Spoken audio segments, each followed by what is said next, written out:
the heart of the Mediterranean, there exists a special world where bears and eagles live free among the vestiges of a distant past.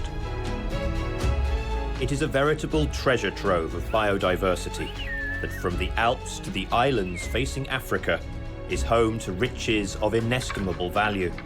Thousands of species of plants and animals, including the continent's fiercest predators.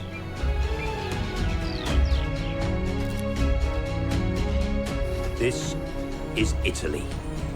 Here, among the art and the history, a wild heart beats.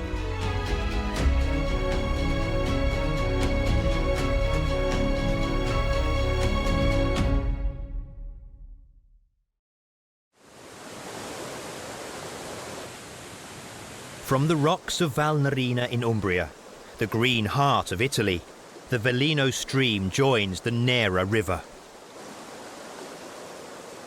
It does so spectacularly, with a fall of 165 meters.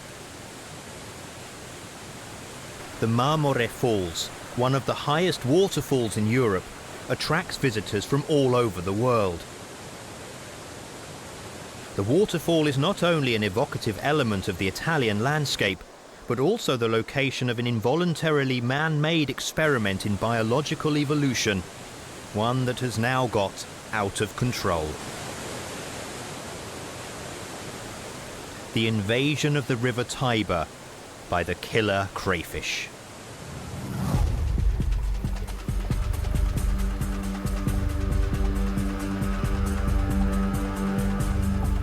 Many biologists study this phenomenon. All fishermen are worried about it, but very few people know that the invasion of killer crayfish is completely changing the ecological balance of freshwater lakes and streams, and in particular is causing the demographic boom of fishing water birds which nest on the banks of the Tiber.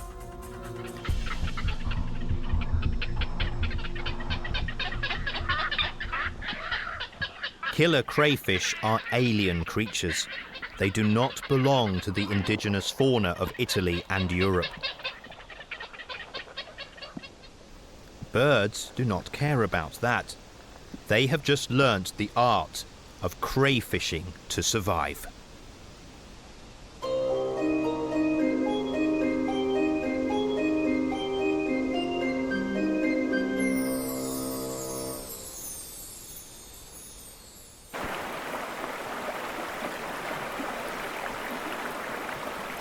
The water of the Marmore Falls begins its journey in the Apennine Mountains, when the warmth of early spring melts the snow and feeds the Velino River. This is the habitat of the dipper.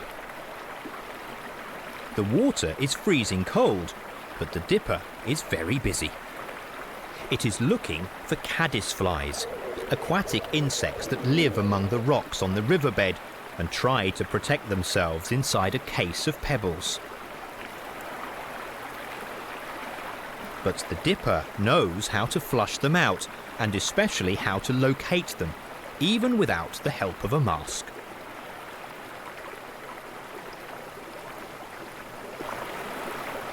It dives courageously, its dense, waterproof feathers keeping it warm and dry, even when the temperature reaches 0.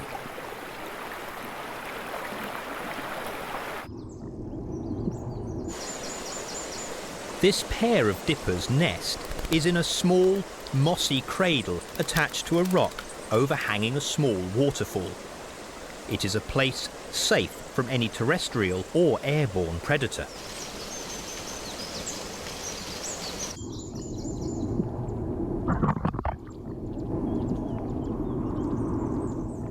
Just upstream from the waterfall, the river water is used to fill large tanks where American trout and crayfish are grown for human consumption. They are continually supplied with cold, clean, oxygenated water, which then returns to flow freely along the riverbed. But now that water is not quite as clean, and above all, has some new inhabitants.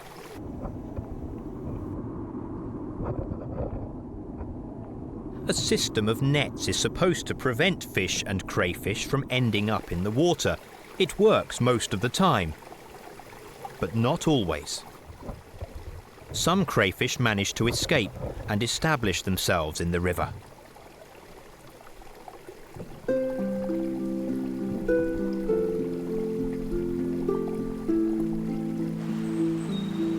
Having flowed through Rieti, it flows across a vast plain, once full of lakes and marshes formed by its recurrent floods.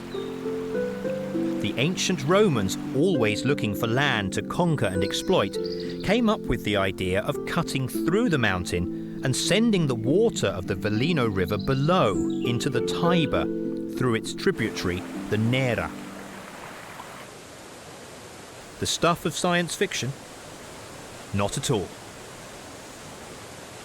The ancient Romans often performed considerable feats of engineering, and this particular one was completed in 271 BC. 50 cubic meters of water tumbled in 3 cascades into the valley of the river Nera near Terni.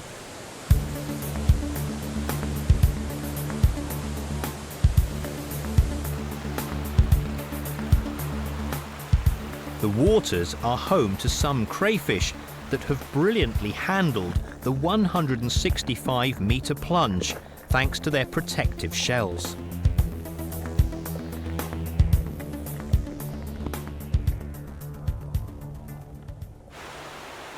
A little further down the falls, the Nera completes its mission to feed the Tiber.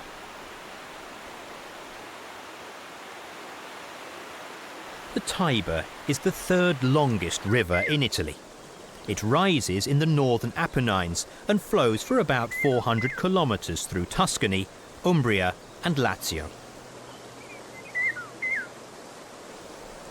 The river flows slowly through a thick forest of willows, poplars and alders.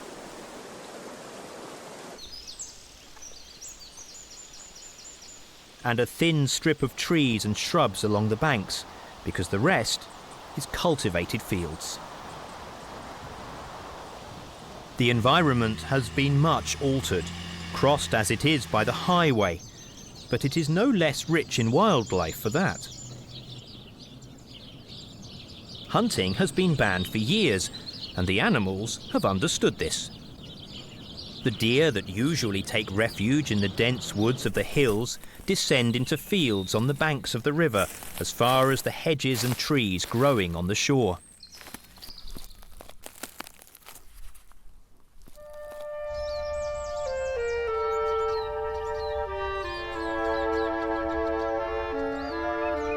A dam stops the flow and gives rise to one of the largest artificial lakes in Italy,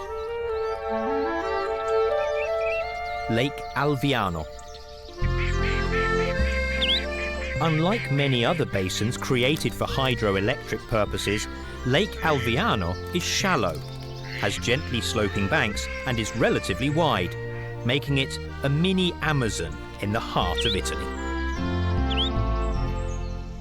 For the crayfish that survived the 165-meter plunge, this is paradise.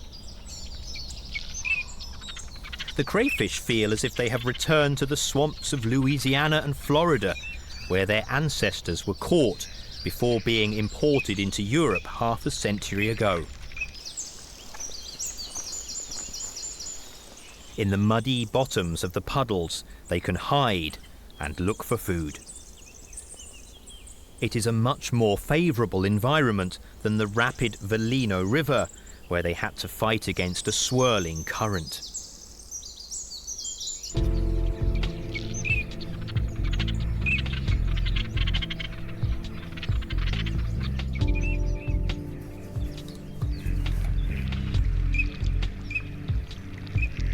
The fog gradually recedes over the expanse of waters and reeds.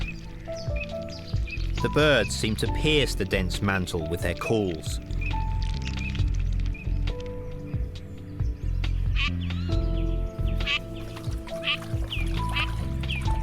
The ducks begin courting, showing off their beautiful plumage.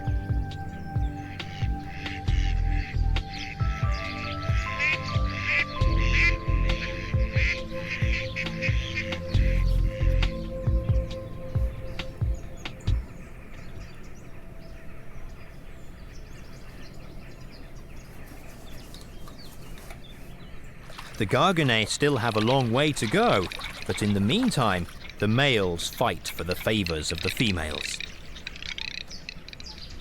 These little ducks migrate all the way from West Africa as far as Mongolia and Siberia, and on their way they stop briefly in the Tiber Valley. They are in a hurry and don't want to waste a minute. If they can get married en route and arrive at their destination as a couple, why waste the opportunity? A pair of shelducks woo each other. They don't need to migrate. They will stay here to nest. They are elegant, but rather aggressive creatures. The males will not tolerate other ducks, even small Garganets.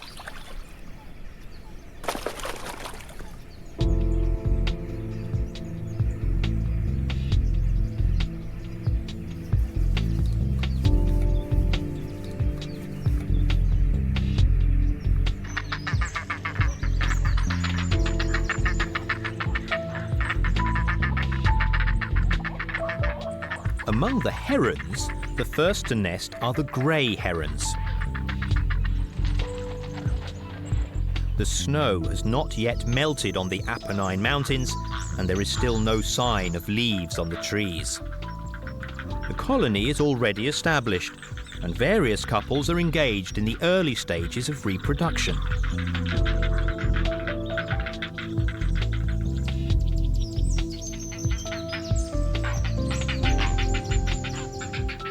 First, they have to occupy a good fork in a tree.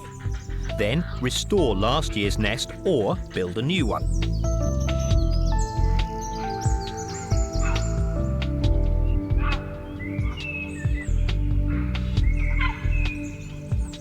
The herons' nests are 10 meters up, impossible for a terrestrial predator to reach. The male reaches it via a long branch, but it is up to the female to arrange the nest. The couple greet each other formally. They are armed with sharp, powerful beaks, so it is always advisable to take the time for a reconciliation ceremony.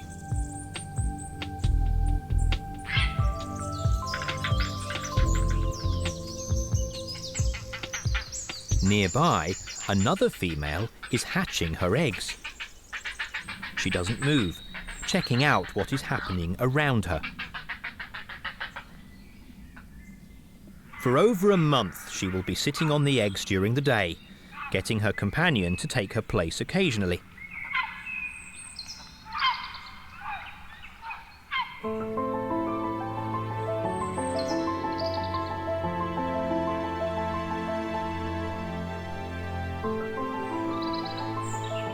The couple is now beginning its reproductive adventure with a carefully balanced acrobatic mating among the branches. The forest is still bare, but at the top there are gems.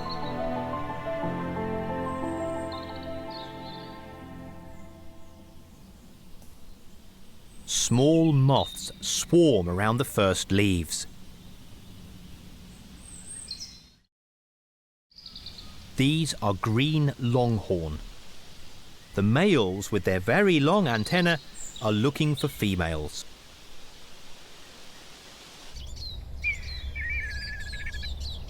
The black kites have returned to the shores of the lake. They have spent the winter in Africa, south of the Sahara, and crossed the desert and the sea to get here. They are light, with long, broad wings, and can glide effortlessly, brushing by each other as they mark out the borders of their nesting area in the woods overlooking the lake shore.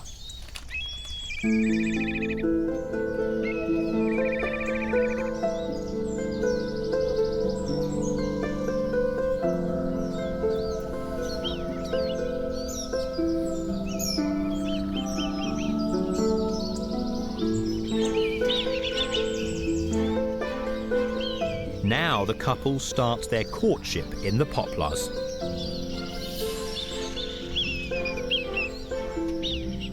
A storm of what look like soft snowflakes floats through the air. The poplar seeds drift lightly on the wind, thanks to their parachutes.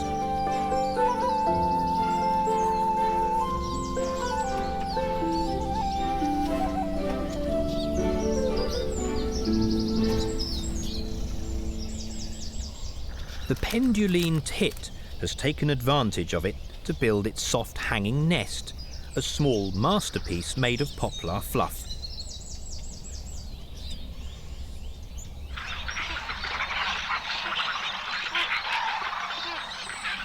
Other fishing birds appear in the heron colony. Cormorants have webbed feet and move rather awkwardly among the branches. Their landing must be measured so that they can get airborne as close as possible to the nest. Once, cormorants were seen only in the winter, but in the last few years pairs have started sharing the trees with the herons. Cormorants are hot. They disperse heat by vibrating the bare skin on their throats. Around their nest tree, sparrows are busily searching for a small room suitable for their housing needs.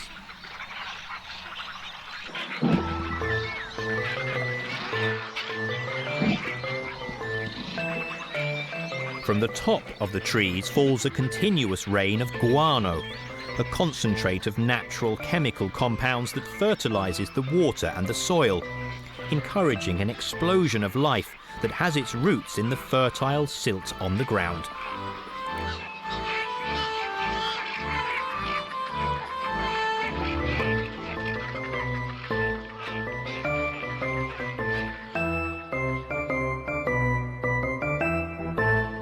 It is a thin, clay-like mud collected from the river and its tributaries in the hills along its course. Many of the small animals that thrive in these waters function as delicate filters, like freshwater mussels. Mayfly larvae use special appendages to direct a stream of water full of organic particles towards their mouths. The juvenile form of caddisflies live in a case made of pebbles, cemented together by the mucus secreted by these small creatures. With their soft and defenceless bodies, this is their only hope of remaining safe.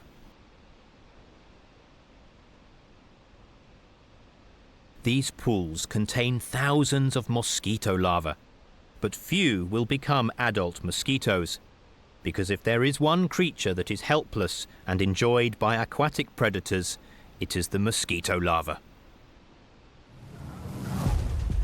If the larvae are disturbed, they move jerkily with serpentine movements and immediately push themselves downwards to reach deeper, safer water. At least, sometimes safer water. At the bottom of the pond is one of their deadliest enemies, lurking in their larval phase, the juvenile form, or nymph, of a dragonfly. A creature so well camouflaged it resembles organic debris. The dragonfly nymph moves very slowly and waits for its prey to come within striking distance of its buccal apparatus, which shoots forward like a net to capture and grip the victim, which has no chance to escape.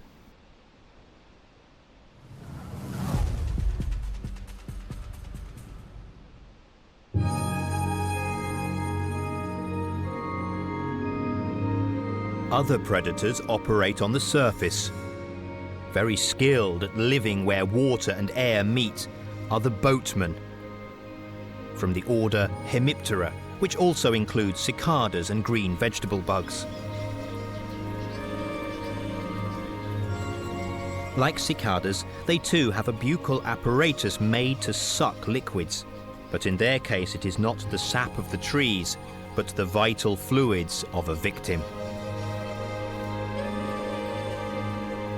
Boatmen inject a cocktail of enzymes into the body of their prey, turning it into a milkshake ready to be sipped with a straw.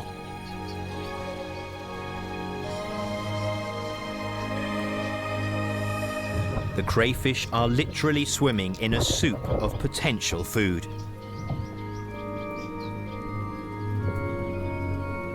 Living or decomposing matter, of animal or vegetable origin, anything can satisfy their insatiable appetites. and armed with strong claws, killer crayfish can live as long as 10 or 12 years, much more than many other creatures with fewer defences.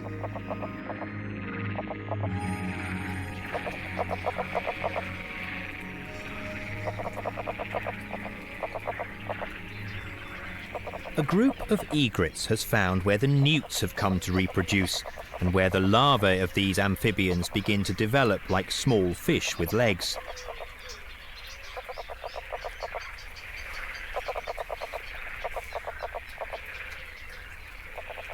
They always try to hide in the aquatic vegetation. They weigh just half a gram, but are so easy to catch that the little egrets make the effort. Many cannot escape the birds' acute eyes and sharp beaks. A real massacre.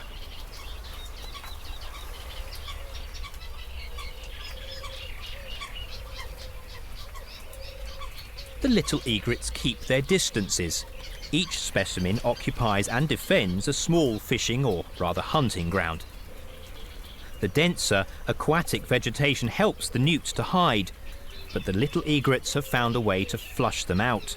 They move the plants and the mud with their feet, uncovering the last unlucky newts that have sought refuge on the riverbed.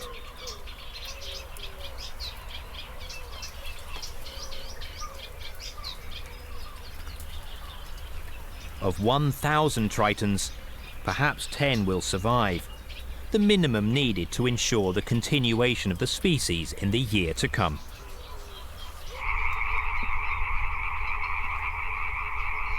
The water lily flowers begin to come out. Each water lily leaf is a two-sided ecosystem. The top serves as a resting point for dragonflies. Underneath, encrusted with microscopic algae, the large round surface accommodates aquatic snails and flatworms.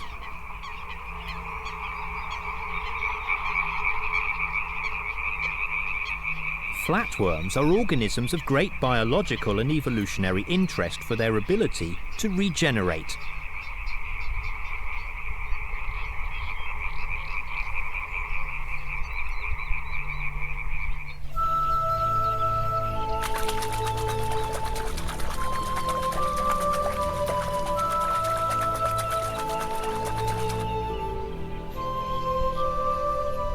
Crested grebes have adopted their most elegant plumage, with tufts of feathers on their heads and a colourful collar that expands onto their cheeks.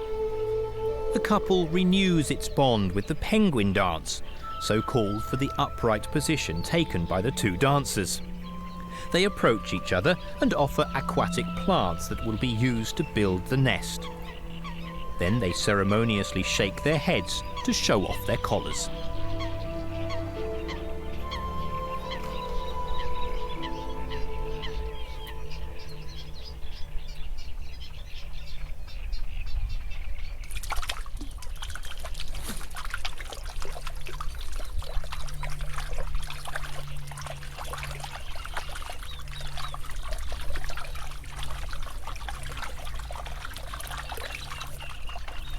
The reeds protect the broods of waterfowl, keeping them safe from predators on the land. No fox can go deep into the water to reach the coot's raft or raid a brood of small hens.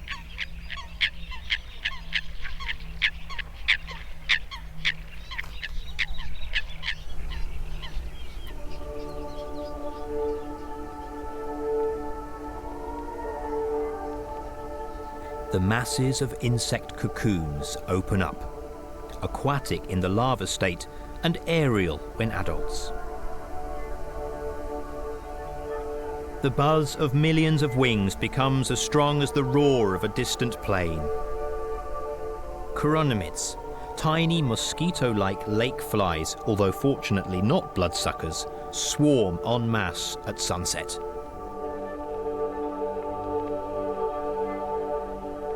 They form clouds where males and females meet to mate, a real boon for insectivorous birds that have synchronized their reproductive activities with this explosion of flying plankton.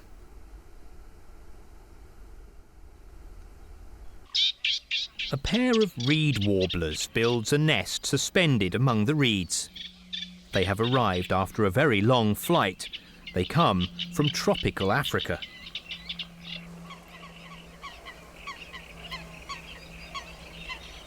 Twilight does not slow the pace of activity of birds that have just a few weeks to breed this season. Fishing conditions are good even when the light decreases, because the fish approach the surface and do not notice the silhouette of a heron in the advancing darkness. Jackdaws, on the other hand, love light and so go to sleep on their safe perches.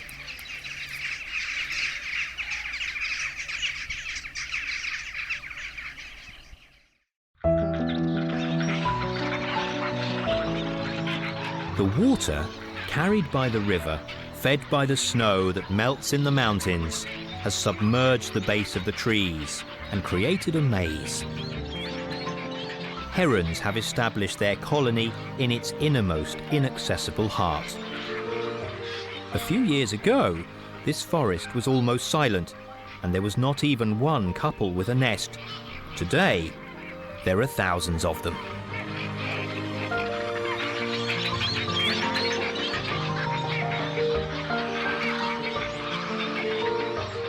Only those with webbed feet or long, stilt-like legs can move here. Many other species have joined the grey herons, and the city of birds is a lively place. The nests are distributed in apparently chaotic fashion, but in fact follow very precise rules to try to ensure a relatively peaceful coexistence. It's like a large condominium inhabited by quarrelsome tenants. The cormorants live on the upper floors, while the grey herons are right up in the attic.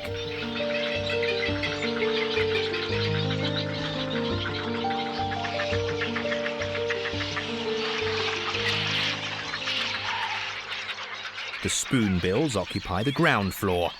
They move awkwardly on the branches and prefer to stay low, where a fall would be less disastrous. Some youngsters have left the nest and are squabbling while waiting for their parents to arrive with dinner.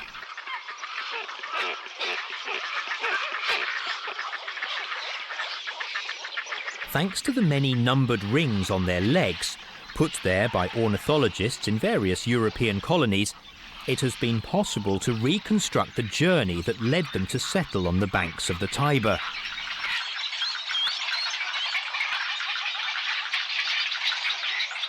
This specimen carries a Hungarian passport. Dozens of pairs of cattle egrets and small egrets fight for the possession of the best branches on which to breed. Each time they return to the nest with a crop full of food, the parents risk losing an eye or being badly injured. Such is the greed of the hungry chicks waiting for them in the treetops.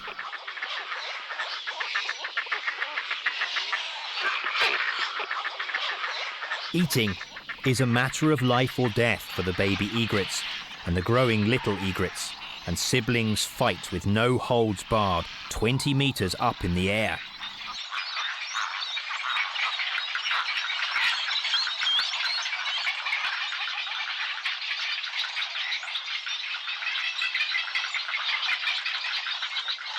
Some end up in the water, but here there are no piranhas or crocodiles. Gradually, the little heron can reach the shore and get dry.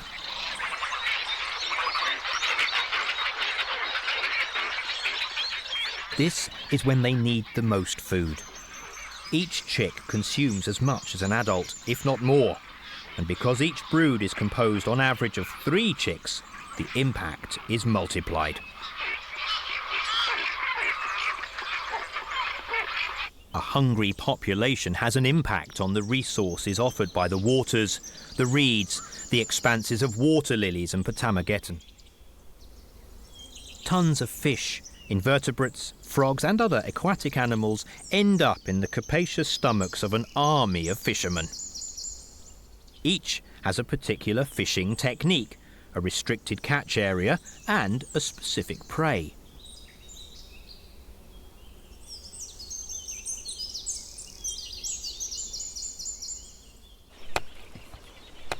The egrets have found a school of small fish just below the embankment of the dam. They fight to get the best position. Some prefer to fish in solitude. There is too much confusion near the dam.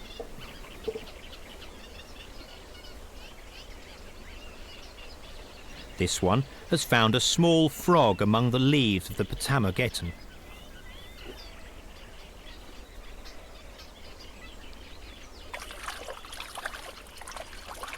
In spite of their rather cumbersome beaks, spoonbills are very good at eating small and medium-sized fish.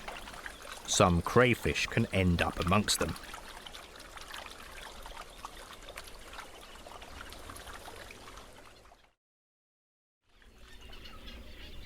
The squawk heron is solitary by nature. Approaching cautiously, it will only strike if it is sure not to fail.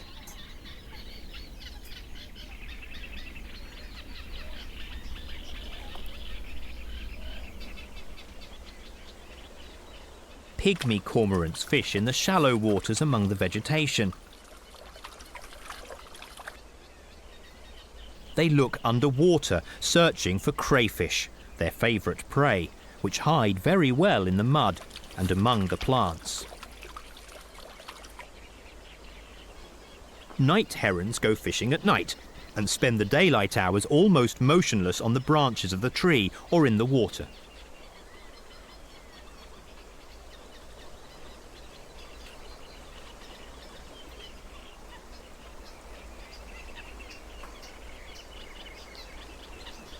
Cattle egrets are hunting for earthworms in a swampy meadow.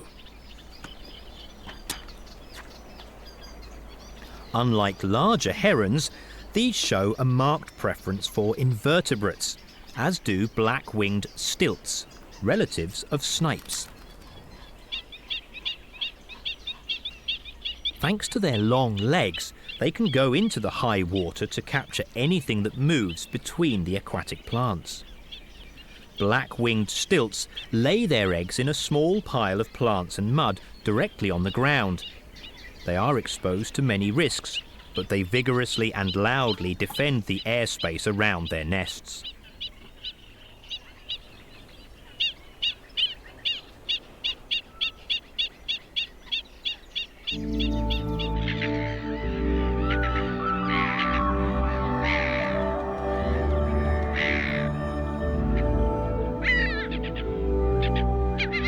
Laterinos are small fish weighing a few grams, but 10 laterinos make almost 1 ounce, and 50 laterinos make the average daily ration of a cormorant.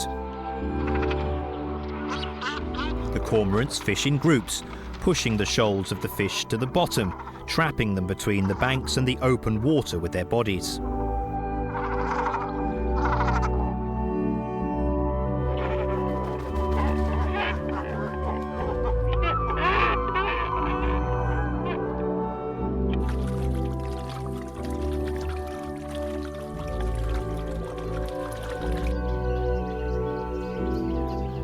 Solemn, on the top of a pole, an osprey consumes its prey. Now it cleans it calmly, hoping that no crow or seagull will bother it.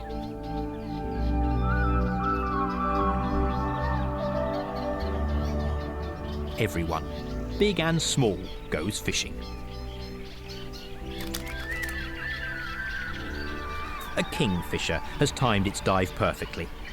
Although tiny, this bird is perhaps the most skillful of fishermen.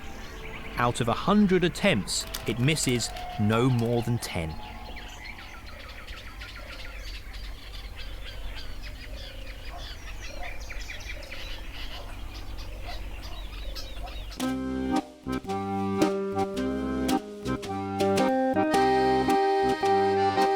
Once inhabited by pike, perch, carp and eel, the Tiber and Lake Alviano were once the fishing grounds of families of fishermen who had the opportunity to catch fish of some value that were very popular in the city.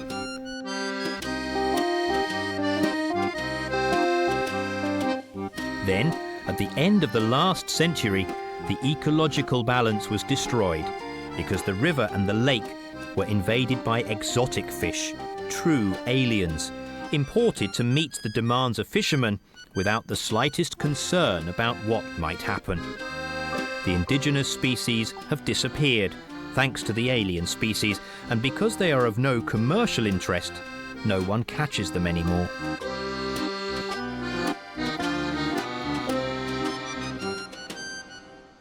In the lake, as well as native species like the increasingly rare eels swimming upstream, there are at least 10 species of exotic fish, ranging from American pumpkin seeds to Asian carp, which now represent the heart of the local fishing industry.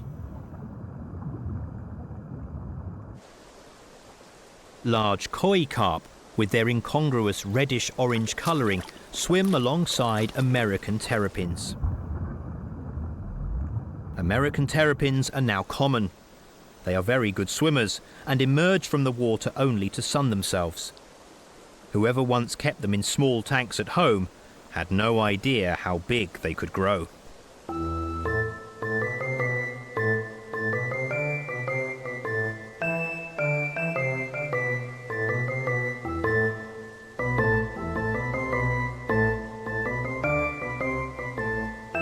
A grey heron is peering through the reeds. It has spotted something interesting.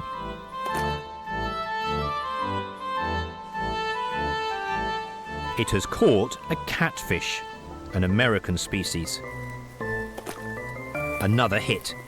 The egret has caught a Crucian carp, a relative of the goldfish. This time, a Chinese species.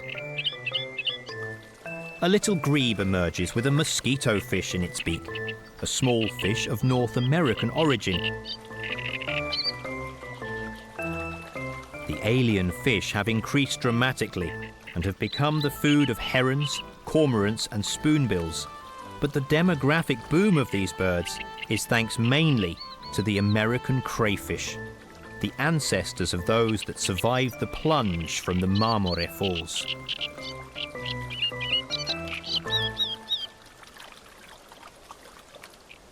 This family of grebes has specialised in hunting killer crayfish. This one is a bit too big, and the chicks have some problems eating it.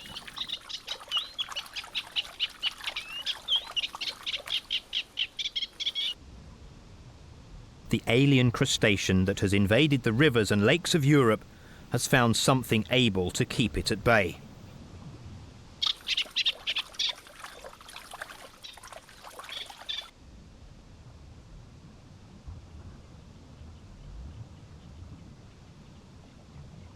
The crayfish are the staple on the menu for each species. Even a lonely, sacred ibis has arrived from who knows where to eat crayfish. The killer crayfish have now turned into prey. They provide 90% of the food in this ecosystem, now modified by the presence of exotic species, fish, turtles, but also koipu. Even the vegetation is affected by the new tenants. Once there was a risk that the reeds would become too dense, but now there are those who diligently eat the reeds and the buds of any plant. Reeds are to koipu as bamboo is to pandas. A rich population of koipu is now firmly established on the shores of Lake Alviano. Koipu are American citizens with long-term residence permits. They are rodents vaguely similar to a large rat or beaver and come from South America. They would have been happy to stay there, but in the last century they were imported into Europe to provide fur. Some of the more fortunate have managed to escape and now hide on the banks of rivers and lakes, leading a clandestine existence. Now that koipu fur is no longer fashionable, they can set foot outside and devote themselves to their families and to their favourite activities without fear of being turned into a jacket.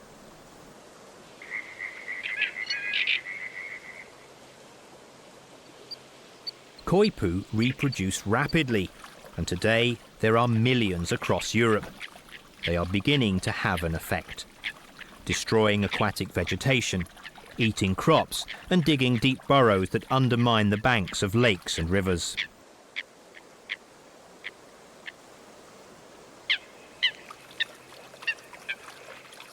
Strictly vegetarian, koipu usually do not interfere with birds, but they are so stout that they could destroy nests just in passing.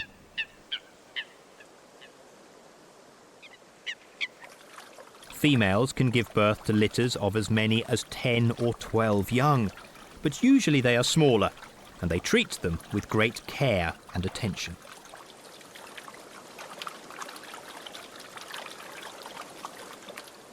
Mother and child share moments of great tenderness.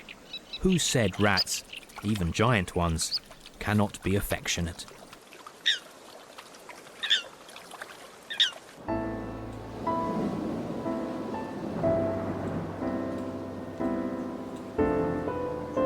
A spontaneous experiment is taking place in the River Tiber, and in particular in the Lake Alviano.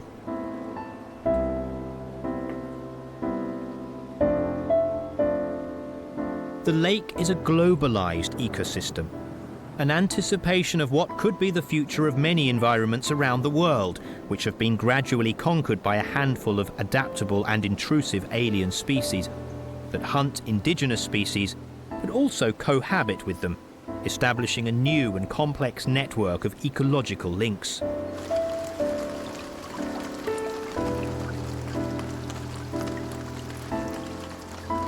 A great evolutionary laboratory that tests, with mixed results, whether native and alien species from distant parts of the globe introduced deliberately or accidentally by men can coexist and integrate.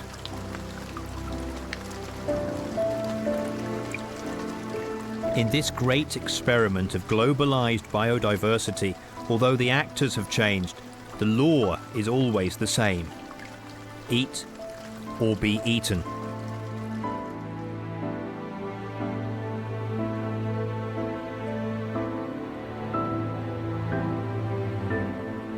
The only great unknown factor for these exotic organisms is their ability to adapt to the climate, which, although milder, exposes them to temperatures much lower than those to which they were accustomed in their native regions.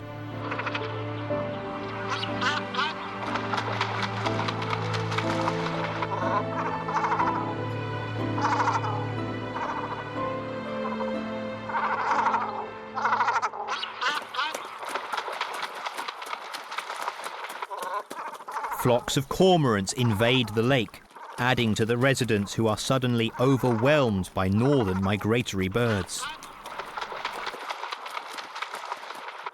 A flock of cormorants operates as a closely knit team.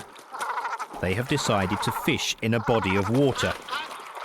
Who knows which individual made this decision, but it was done so decisively that others have followed, and the group has grown. They start from one end, moving as a unit towards the opposite bank.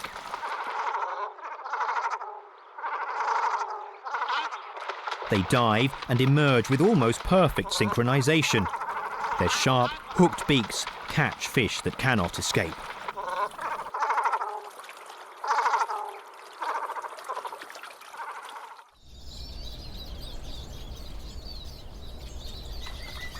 Winter. In Lake Alviano, many of the herons, such as the night herons, the squarco herons, the purple herons, and most of the little egrets, have departed for warmer climes.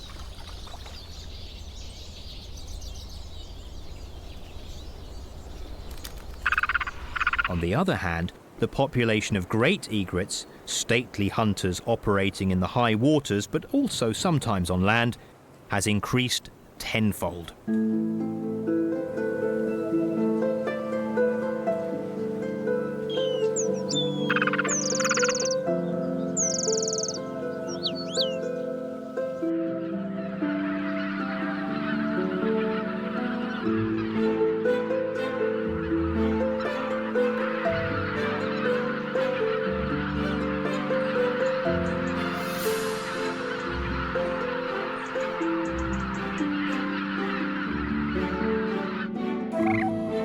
it has snowed, and the lake is covered in a thin slab of ice.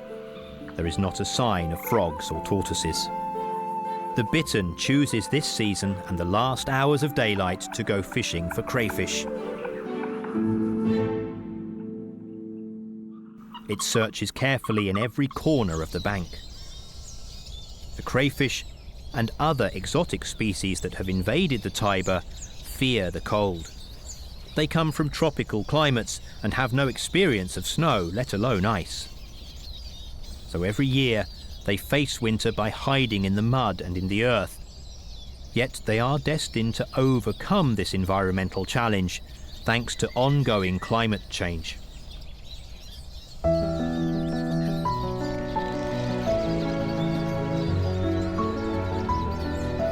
Winter temperatures are now milder.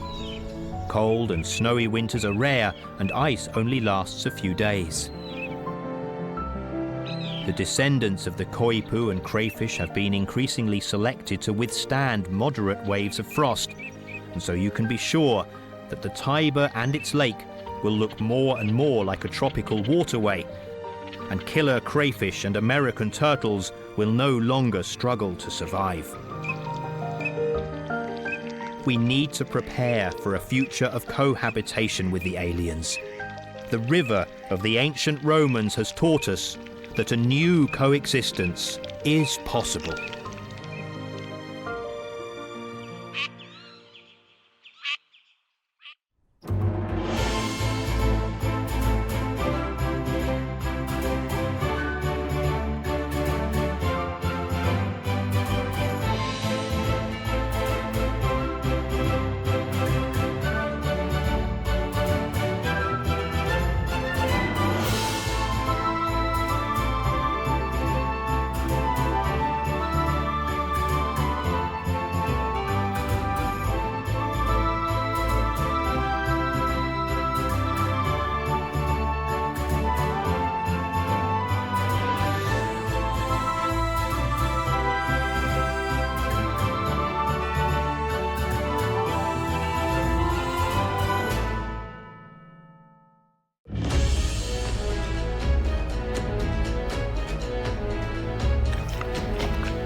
In the heart of the Mediterranean, there exists a special world where bears and eagles live free among the vestiges of a distant past.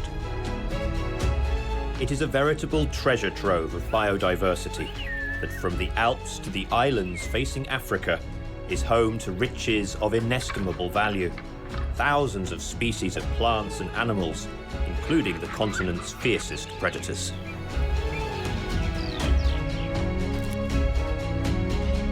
This is Italy. Here, among the art and the history, a wild heart beats.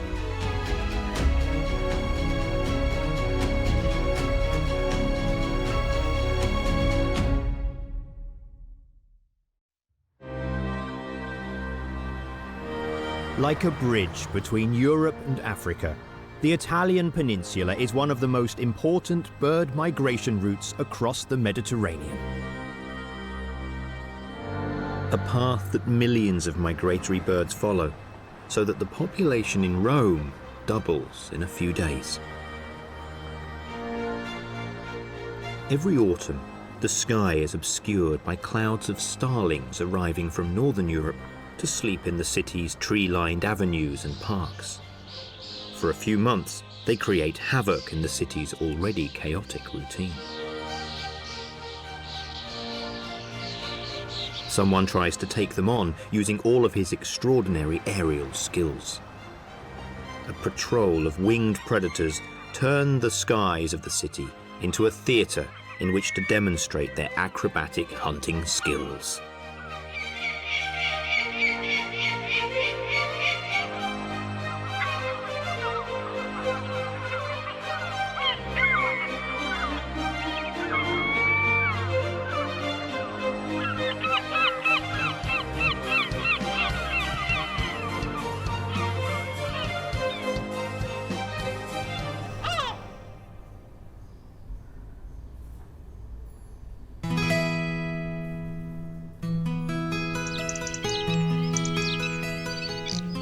The starlings are small migratory birds that come from Central Europe. They are driven here by the cold that has gripped the countryside to the north of the Alps and are attracted to Rome by the prospect of spending a few weeks in a warm, friendly city.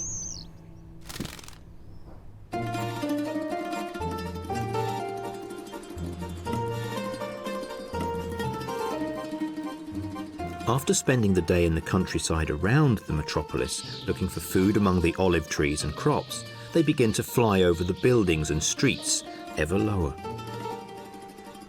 Each group can be made up of as many as 100,000 individuals, which cross each other's paths without incident, each following their own course and flight plan to the millimetre in a way that seems almost miraculous.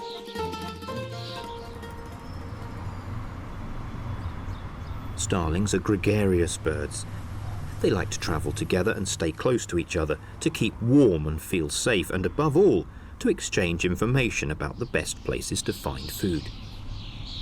This is why the flocks fly for long periods before settling on their perches, in order to signal to isolated patrols and to individuals that have lost contact with the group where to go to find company and enjoy the advantages of the gregarious life. The arrival of the starlings represents a distinctly unpleasant occurrence that needs to be faced with an umbrella, even when it is not raining.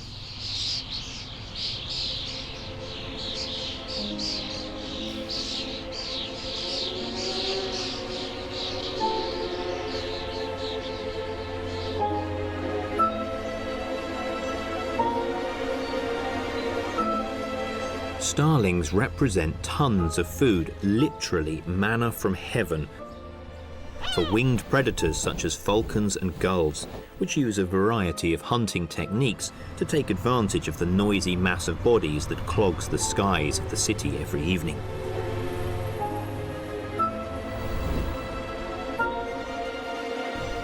The peregrine falcon operates in a surgical manner, a style of aerial hunting that has made it the falconer's favourite hawk for millennia.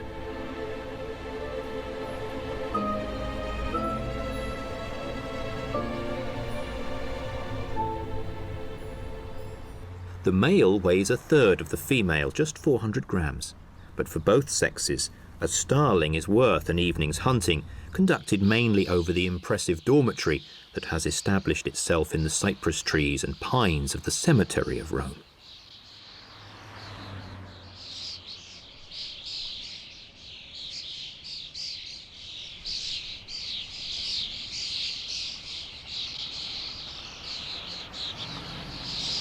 The starlings seek refuge in the evergreen trees, but before they reach the protection of the foliage, they must fly for quite a while, and the peregrines take full advantage of the opportunity to catch them. Like shepherds driving their flocks, the falcons follow them and choose the opportune moment to attack any individual that appears slower and less lively than the others. To defend themselves, the starlings gather together, forming a wall of feathers and bodies that the falcon dares not attack.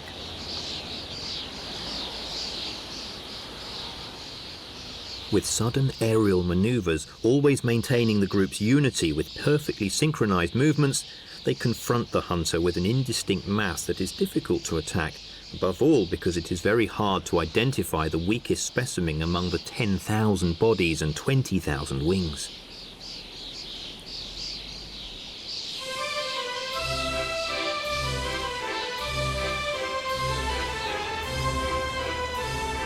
In order to move with such perfect synchronization, every starling must imitate perfectly the maneuvers performed by the 7 individuals closest to it. The result is a wave of bodies.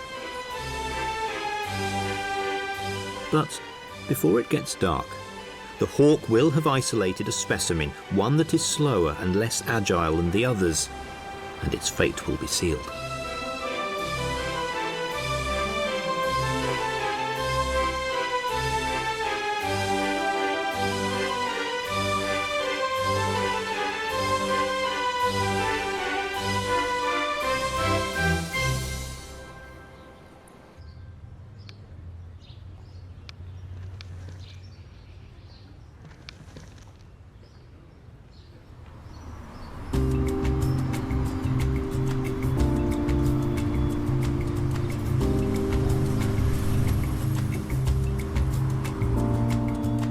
Starlings arouse the predatory instincts of another sky striker, the herring gull, which for some years now have decided to hunt them down.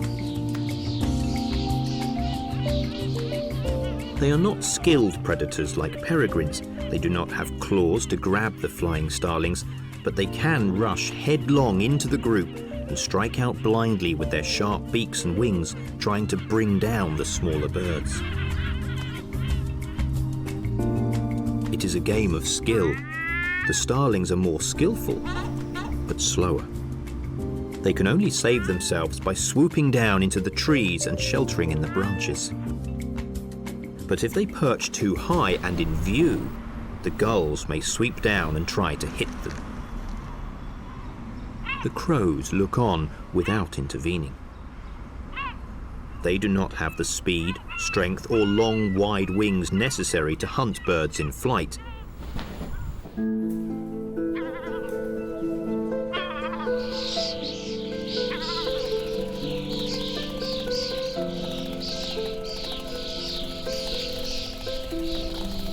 Every night, there are some victims. But there are always lots left, and finally, they can settle down to sleep. The exhaust from cars and heat from the buildings helps them fight the cold. The lights keep away the owls, and the noise of the cars is a pleasant lullaby. When the starlings sleep, peace returns to the banks of the Tiber, with St. Peter's reflected in its waters.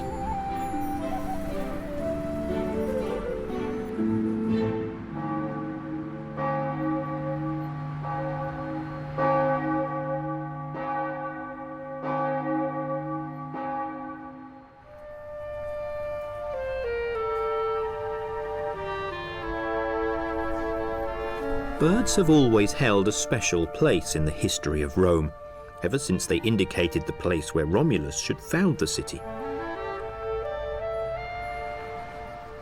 It was by observing the flight of birds that the first king of Rome knew that it was on the Palatine Hill on the banks of the Tiber that the gods wanted to site the city that was to dominate the ancient world.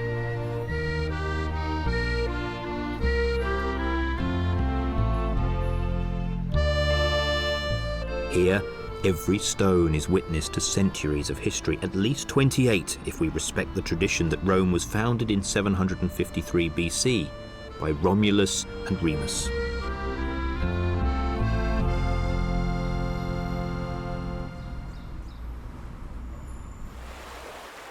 A lot of water has passed under the bridges of the River Tiber since then, but the birds continue to be a living, even intrusive presence. It could be said that Rome is in the hands, or rather in the claws, of the birds.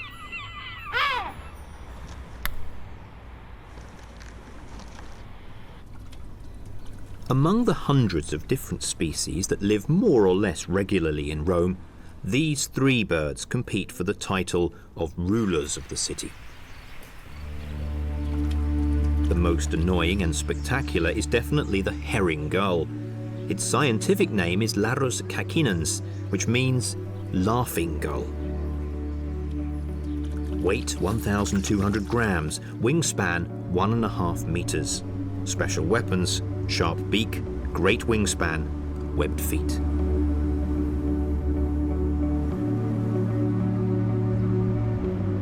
And here is the challenger, the peregrine falcon. Special weapons, it is the fastest bird in the world, has strong talons and amazing eyesight.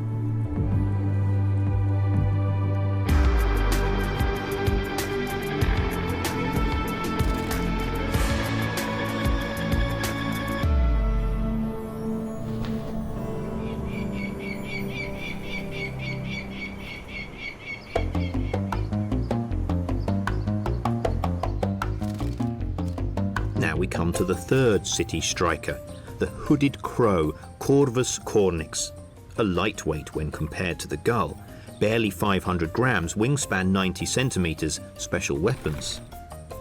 Intelligence. The intelligence of crows is comparable to that of monkeys.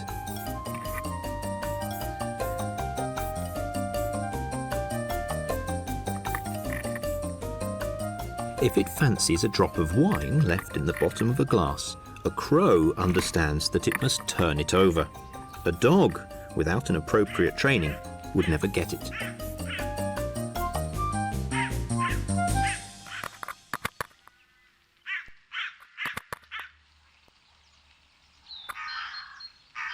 However, the crow does not want to have its picture taken.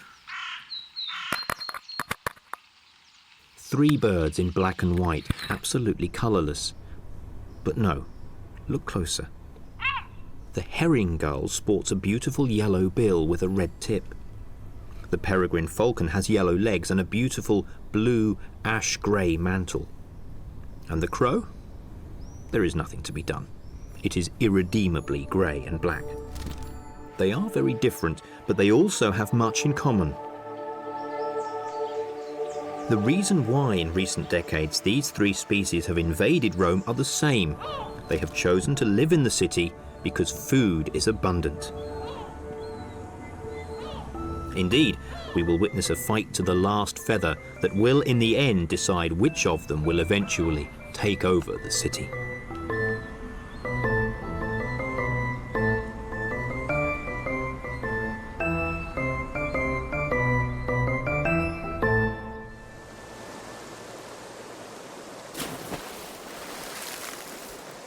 The end of winter, the starlings take the route north along with the flocks of black-headed gulls that fly over the city, following the current of the river as if it were a highway. But the sky strikers remain in town and begin their nesting activities. Although they live among the buildings and cars, city gulls continue to follow the rhythms of nature and prepare for nesting. But sometimes the weather plays dirty tricks on them, and sometimes, although rarely, it even snows in Rome.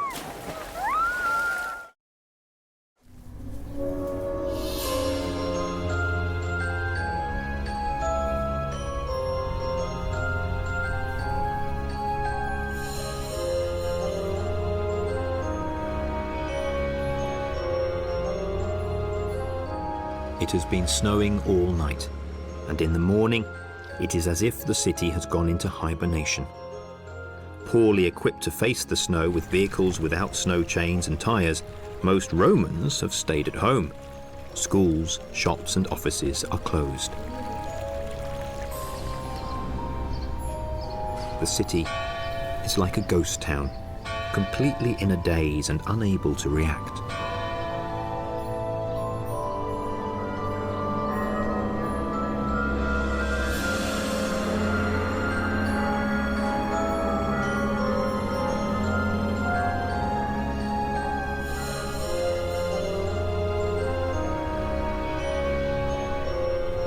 Unable to find food, the gulls have left. They have moved to the coast, and only a few black-headed gulls have remained, freezing their claws on the roofs of the boats moored along the river. But the food is gone. There are 20, even 30 centimetres of white crystals. Only a sharp eye and an innate ability to poke around in the soil allows the crows to unearth some food.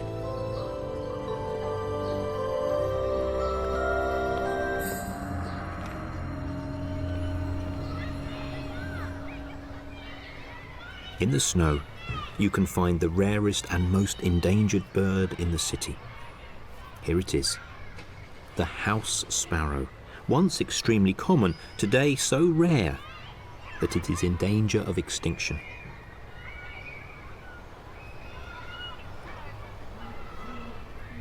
No one can explain the reason for this demographic collapse. The fact is that sparrows have become ghosts.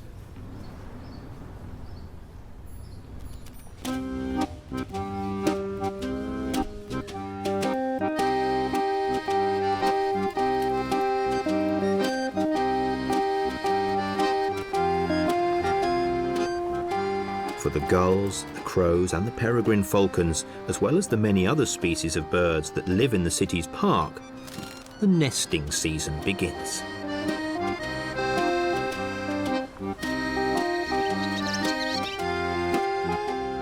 spring is felt even through walls, tarmac and metal sheets.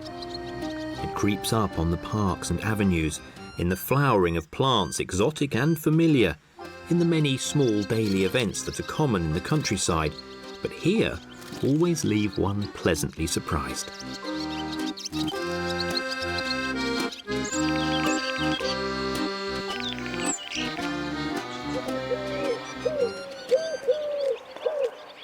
Villa Borghese overlooks the city from the heights of the Pincio Hill, which offers fabulous views of the Church of St. Peter's emerging from among the rooftops like a giant marble cliff.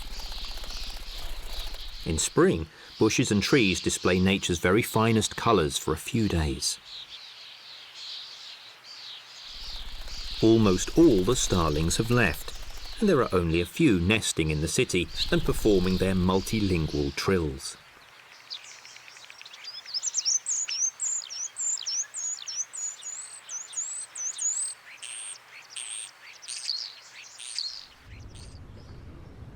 The pupa of butterflies start to hatch. The showy swallowtail appears, gradually spreading its wings in tepid spring sunshine. The many species of insects that thrive in the summer in the park include not only big fat rhinoceros beetles, but also the attractive but terrible palm weevils.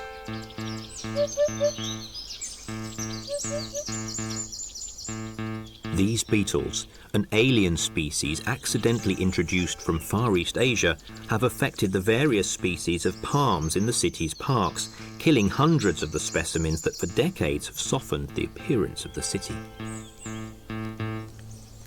When the leaves of the trees begin to bend, it is too late to save the plant. It means that hundreds of larvae have infested its trunk, digging tunnels and destroying the tissues and vessels. There is nothing to do but chop them down and remove them.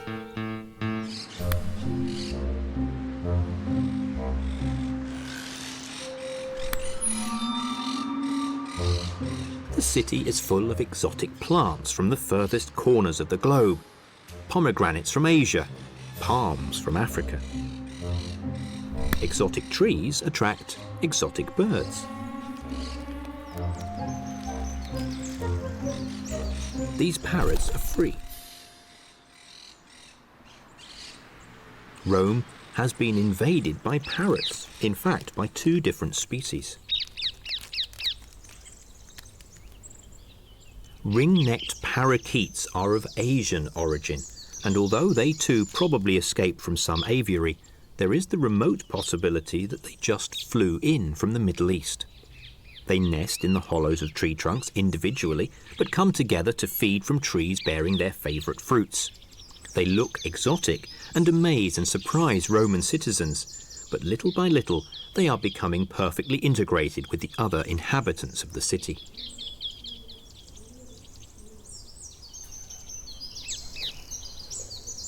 However, that is nothing compared to the shock of seeing enormous nests growing in the trees in the courtyards and waking up to what sound like jungle noises.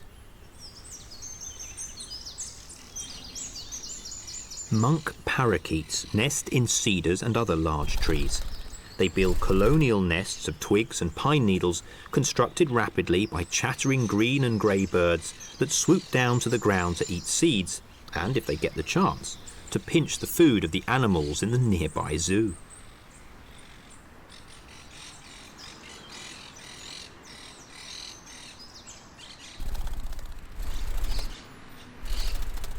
This species is native to South America and undoubtedly came to Rome in the aviaries and cages of dealers and animal collectors.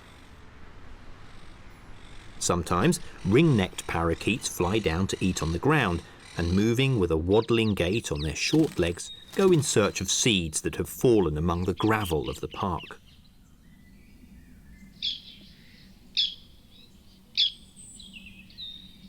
Other animals are also in search of seeds, squirrels and black rats.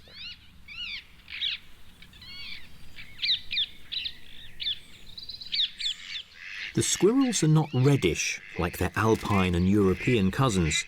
Mediterranean squirrels are darker in colour. They are considered cute whereas rats are at best ignored, but more often hated and persecuted. Yet they are both rodents, and they have similar habits. True, black rats have hairless tails, but seen up close, they're not so bad.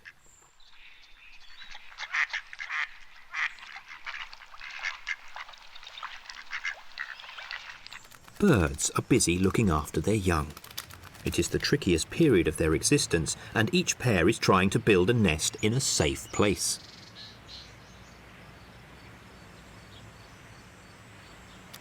Sometimes, the best thing to do is to get as close as possible to the most ruthless predator of all, because his presence will keep the others at bay. Many birds have chosen to nest on balconies, almost inside houses.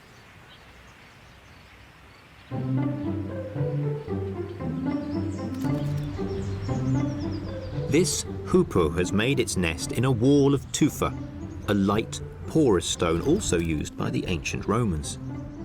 These birds love to look for food on the lawns, freshly mown by the city council's gardeners. Their long beaks can find larvae, spiders, and all sorts of little creatures.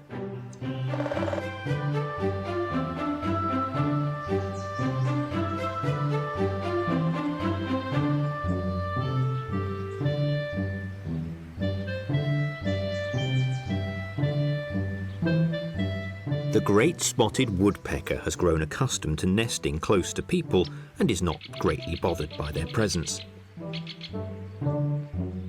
This trunk of a tree has been excavated with extraordinary precision. The hole measures exactly 6 centimeters in diameter.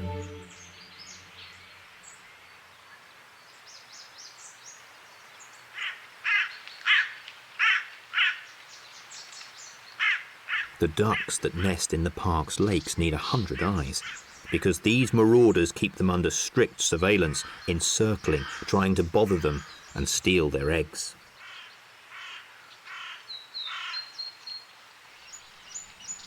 But where do they, the seagulls and the crows, make their nests?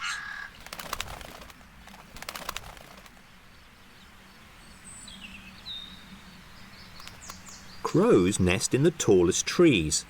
The branches are so thin that no animal predator could climb up.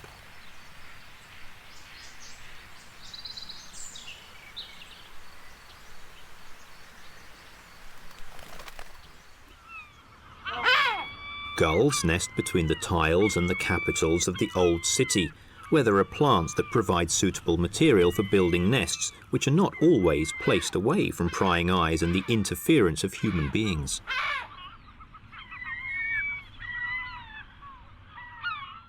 The seagull fiercely protects its brood, and it needs to, because its eggs are coveted above all by other gulls.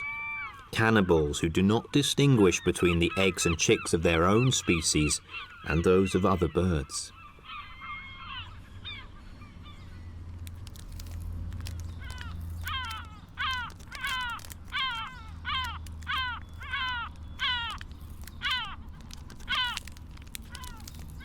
Crows do not have these problems. Their eggs and their chicks can grow without fear of enemies. A pair of gulls has no fear of people and decided to settle on the terrace of a building near Piazza Navona, a stone's throw from the Tiber, right in the ancient centre of the city. They take advantage of the food that people leave for them, often without being aware of it.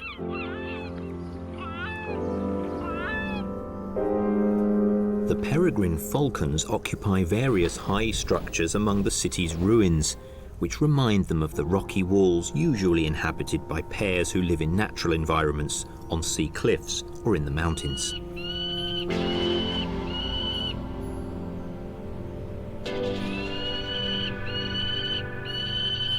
There are the pairs in the centre and those in the suburbs. The former have prestigious homes. The latter are content with more modern and modest facilities, but also feel safe.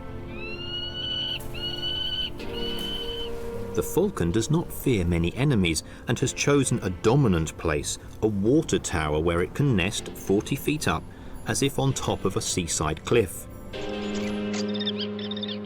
Its smaller cousin, the kestrel, has opted for an artificial nest. But a webcam is able to discreetly record the intimacy of family life 24 hours a day, every moment in the life of the adults and later, the young.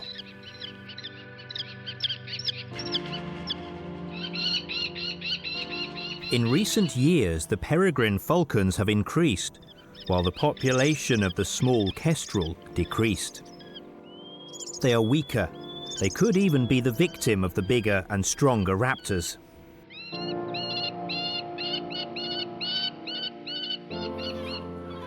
Although some starlings have remained to nest in the trees of the parks, the vast majority have left only memories and returned to Central and Northern Europe. The disappearance of the starlings is not a problem for the seagulls. There is always some other winged creature to chase.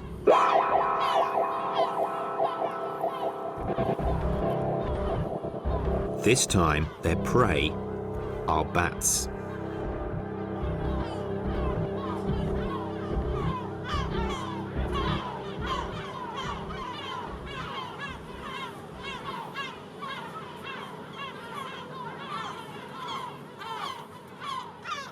The gulls are able to bring down the bats that usually live under the arches of the bridge.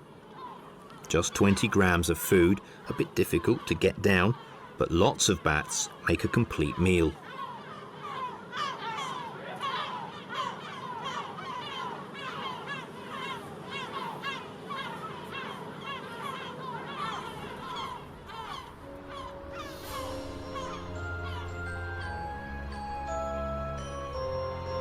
Seagulls may also be skilled hunters, but if they can eat without too much effort, they don't have to be asked twice. In the city, they can take advantage of the waste produced every day by 4 million humans, and which is not always collected quickly or efficiently.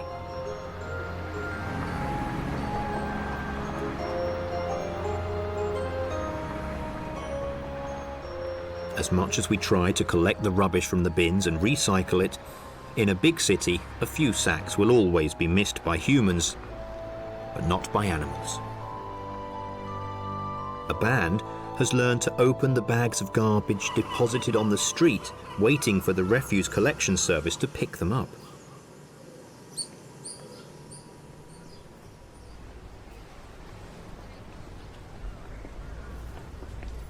Brown rats join the banquet in full daylight.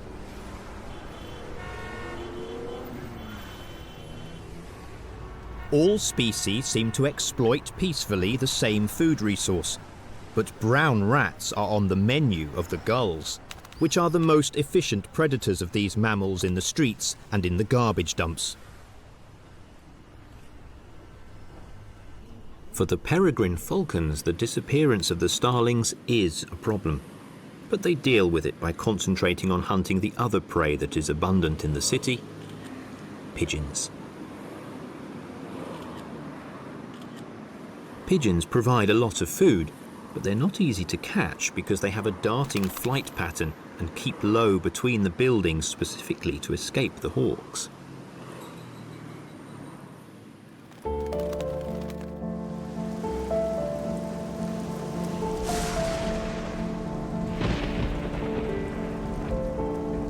It rains, sometimes too much.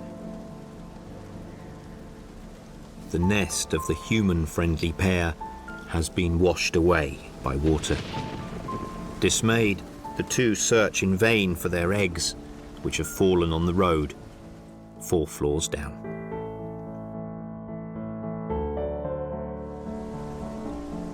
And the Tiber swells, its waters overflowing the riverside path and lapping menacingly at bridges and embankments.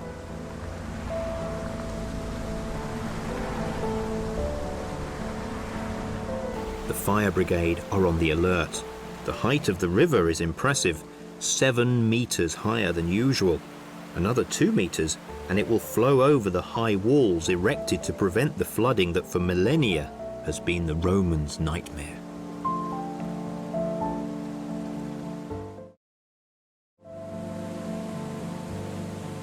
In the morning, the city seems to be waking up from a nightmare.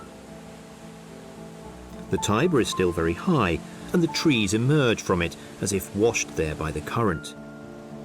The muddy water rushes headlong towards the sea, dragging with it rubbish of all kinds. Fortunately, the river level is falling inch by inch. The danger is averted. Today, the river is imprisoned between walls for most of its urban course, but, like all forces of nature, it retains an incredible vitality.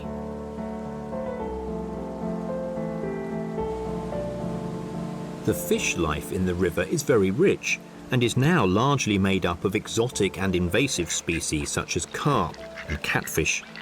They cannot fail to attract not only cormorants, but also other anglers such as little egrets.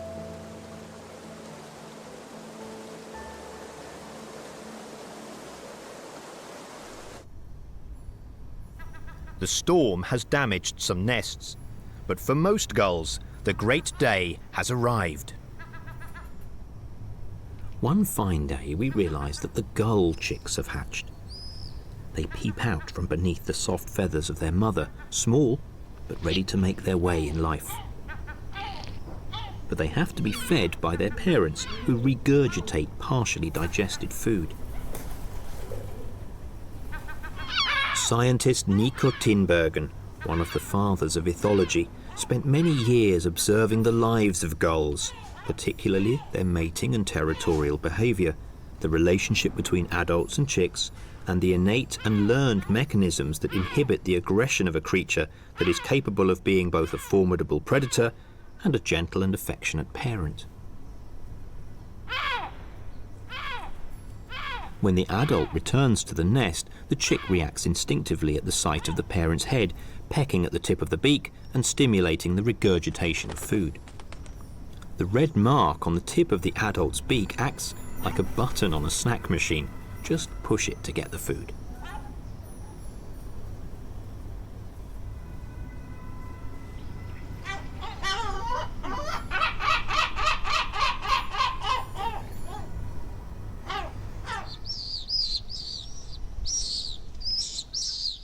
The gulls that have lost their nest seem to watch the couples lovingly defending and caring for their chicks with a certain envy.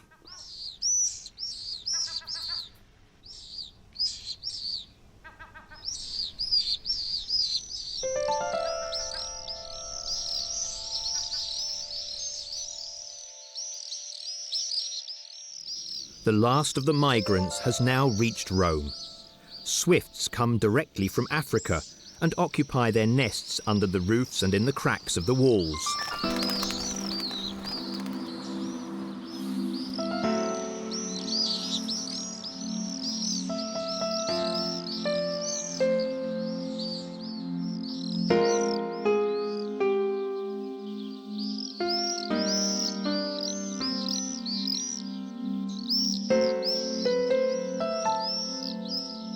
Swifts live in the air, looking for dipterans and flying ants that make up a large part of their diet.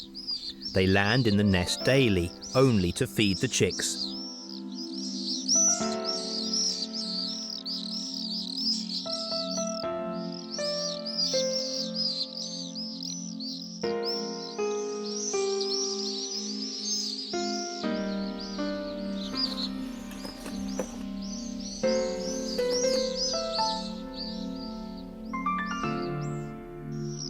They are superb flyers. Only a skilled peregrine can try to catch them in the air. But the gulls have found the way to exploit the food resource provided by these masters of flight.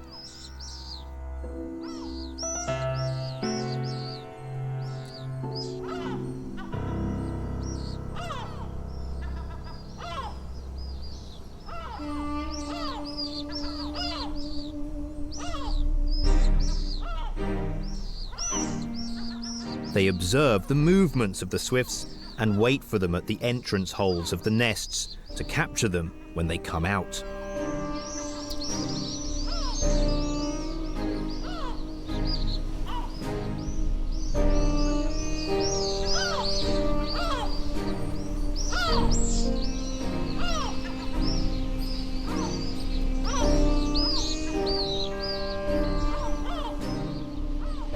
The gull's digestive capacity has no limits. Feathers, bones, legs, beak are dissolved by the powerful gastric juices to extract every calorie and nutritive particle.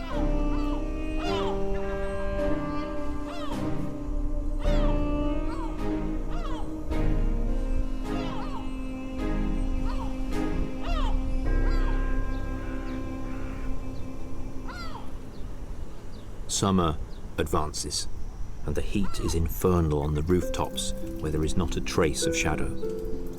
But luckily, among the ancient walls of Rome, there is always a gentle breeze from the west, the Ponentino.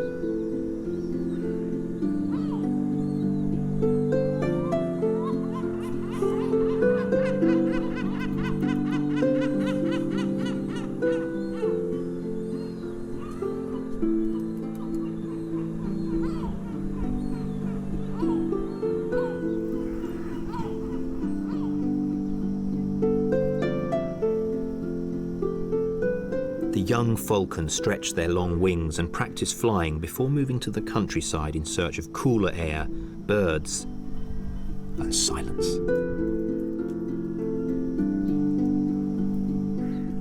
The young gulls, now grown, are panting to disperse the heat. In a few days, they will head for the river.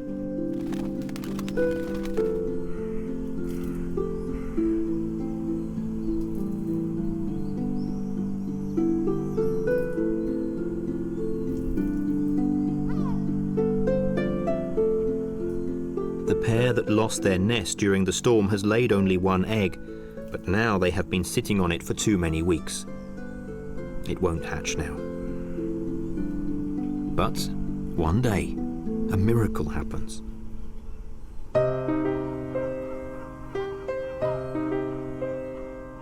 A little ball of feathers appears between its parents' claws. The egg has finally hatched at night when it is cooler.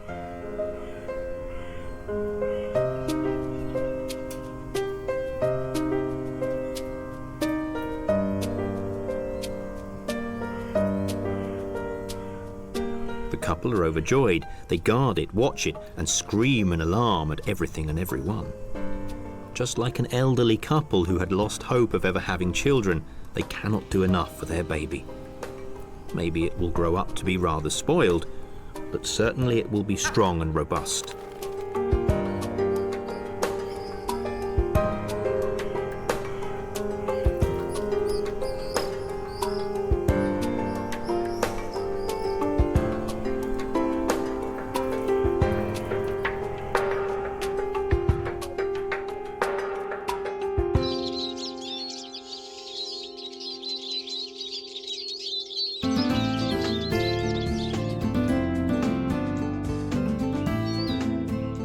Italians love to feed animals. They're always convinced that they would starve to death if they did not bring them all kinds of food. Not just leftovers, but also fresh products generously taken from their own tables. Naturally, the first recipients are always the cats, traditionally fed by gattare, cat ladies, usually women of a certain age who take care of the herds of cats roaming the streets. The cats of Rome are so well fed by the gattare, who give them dry food and treats, that they have no desire to devote themselves to hunting birds and rats. But other animals are now in the habit of taking the food dispensed by the gattare.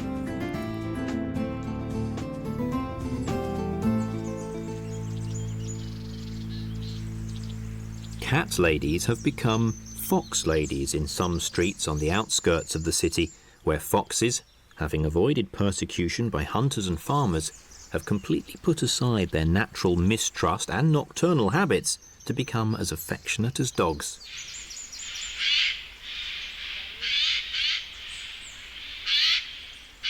And birds cannot be left out. Every species is fed, from tits feasting on sunflower seeds at the garden bird feeder, to ducks and pigeons, and naturally to our friends, the contestants in the challenge in black and white. The herring gull has learned that people may be annoying and chaotic, but they also hand out food, so it has decided to trust them and accept their offerings. Even crows have put aside their instinctive diffidence and learned to approach people in search of food.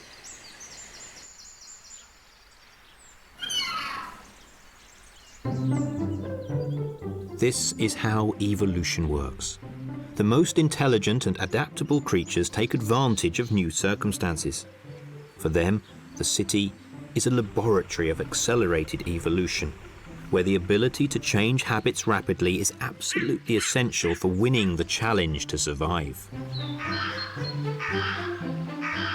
The crows play their trump card. They are becoming another species.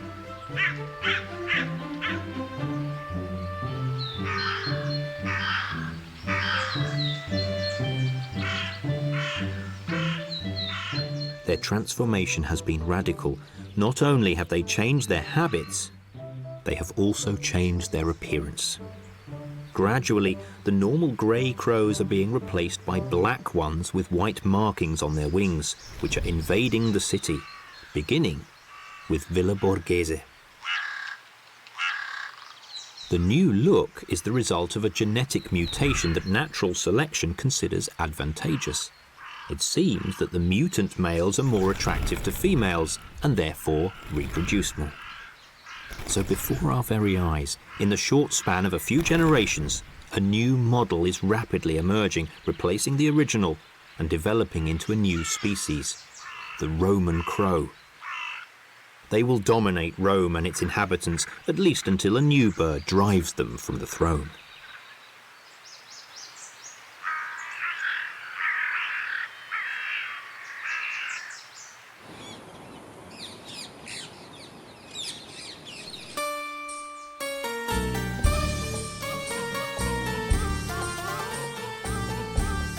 At dawn, the avenue along the river sounds like a jungle. The parrots wake up in their own time and start eating the seeds of the trees. They are acrobatic like monkeys. They move along the branches to reach the leathery but nutritious seeds. They bill and coo and kiss gently. Then they move, looking for something more appetizing. Above them, the peregrine falcon of the Palace of Justice looks into the distance. Parrots are of no interest to him. He doesn't think there will be anything edible and appetizing under that green plumage. It will take time for him to understand it. His partner has just gone to have a look at the marble sill where she will probably lay her eggs next spring. But now the hunter has more important things to do. He is waiting for the starlings. Now it's just a matter of days.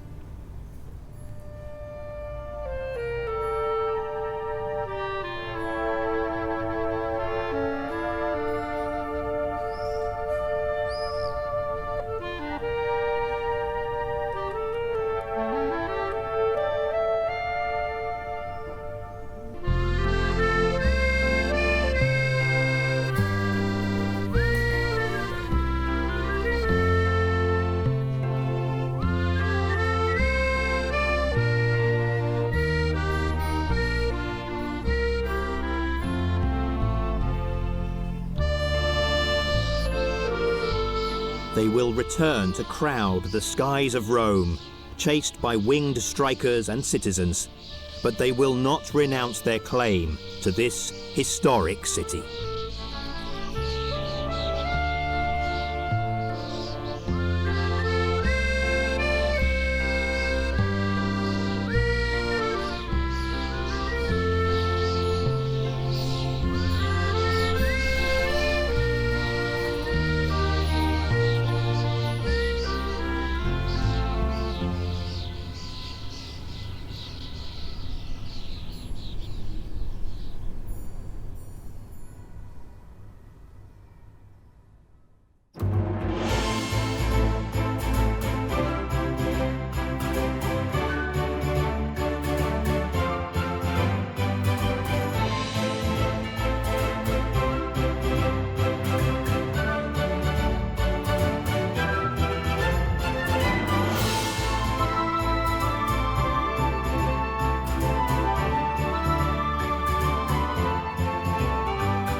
the heart of the Mediterranean, there exists a special world where bears and eagles live free among the vestiges of a distant past.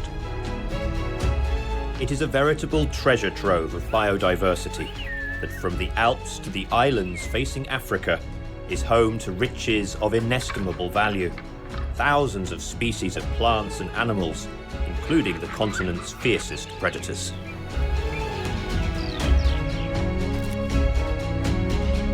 This is Italy.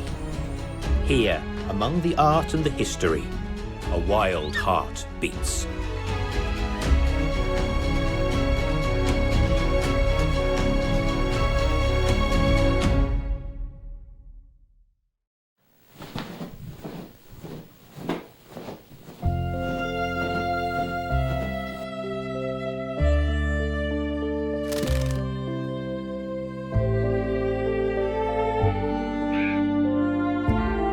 Le Murge is still a wild landscape in the south of Italy.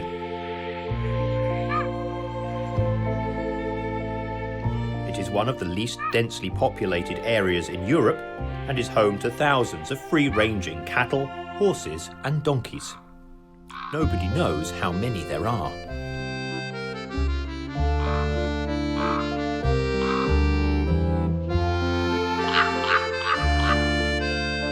The soil is so stony that for millennia people have given up trying to cultivate the land and have used it merely as pasture for their livestock, which migrate here at the onset of autumn from the mountains, where they return in the spring.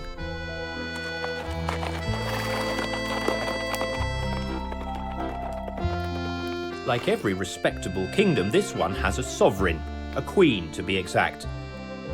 The largest, the fiercest, the praying mantis.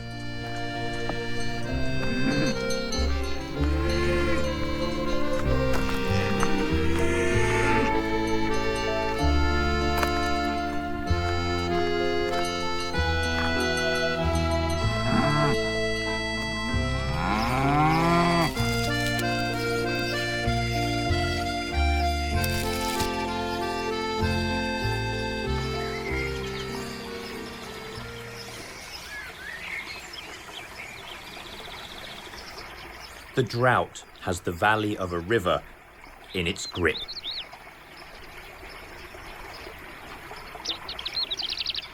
Only a few puddles, dwindling day by day, remain among the pebbles of the riverbed. They are swarming with thousands of creatures, hoping to survive. This is the other side of the Mediterranean, a gentle land of mild winters, whose harshest season is what the rest of Europe considers the best.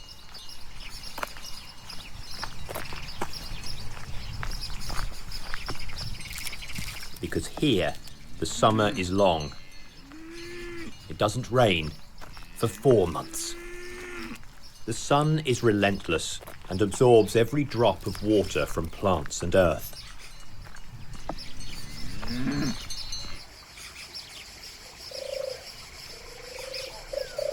Whirligig beetles continue their mad rush. There is no more personal space.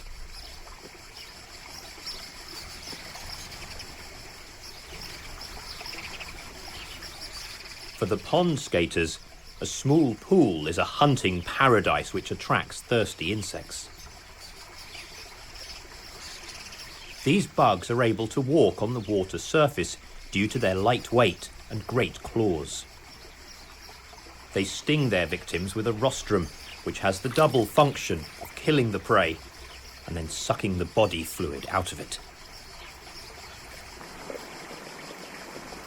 The fish are trapped in a few puddles, their level falling day by day. If it doesn't rain soon, they'll die. Those that survive risk becoming prey to anglers, who can take advantage of a pool of fish that cannot escape. The water snake watches the schools of tiny fish, as if in a supermarket full of delicious food. The crab is unable to catch a live fish darting around, but hopes to get some leftovers.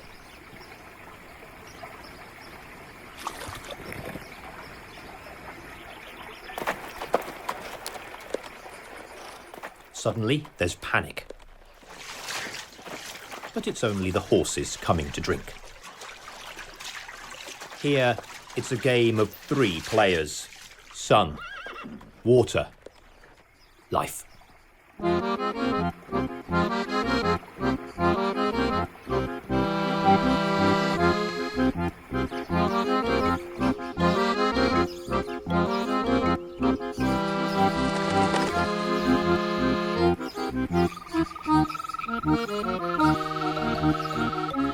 There's still some water in a little spring that could prevent the death of countless invertebrates and amphibian species, and especially the livestock raised in the wild.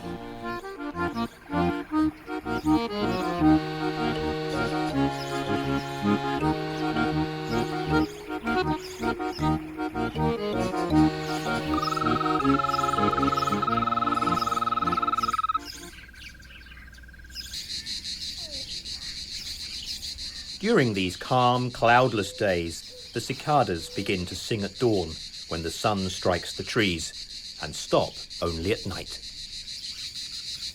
The cicadas are cheap food for animals that eat insects, but are too big for the little tawny pipit, indomitable lord of the sun-baked steppe that stretches to either side of the stony river. The male sends out its call from its perch, while the female sits on her eggs on the ground, invisible thanks to her camouflage.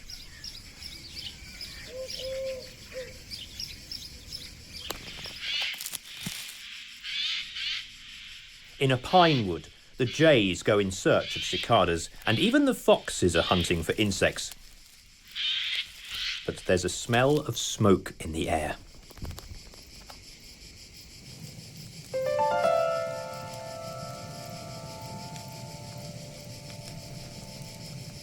When the vegetation is reduced to a stretch of dry branches and leaves, and every trace of water has disappeared in the torrid air, fires start easily.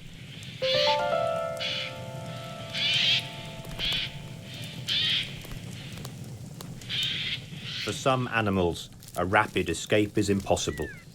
Some make a desperate attempt, but they may not succeed.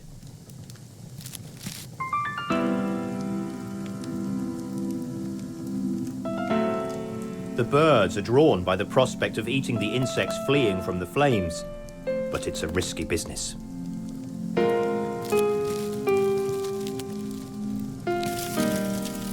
Fires are one of the curses of the Mediterranean region. They are not spontaneous, but caused by people, ignorant or aware of the devastation they cause, destroying scrub, the steppe, and evergreen forests.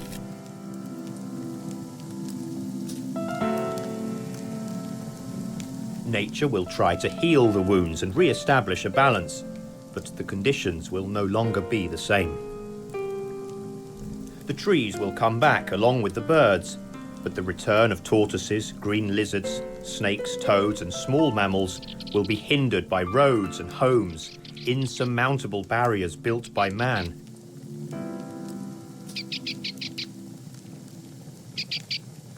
And the new ecosystem will be less rich.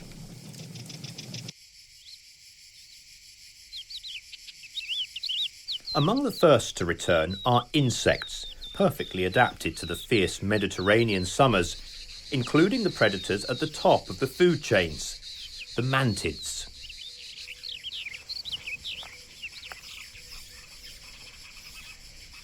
The mantids belong to a particular order of insects and are related to cockroaches, among others, but they are skilled hunters.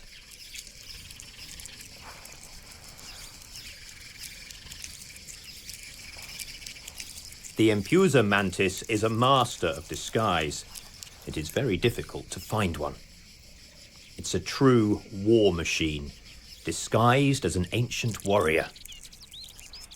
It is one of the 4 species of mantis in the grassy plains, and it is the only one to survive the winter by hiding in cracks between rocks when it is only a tiny creature, thin as a hair.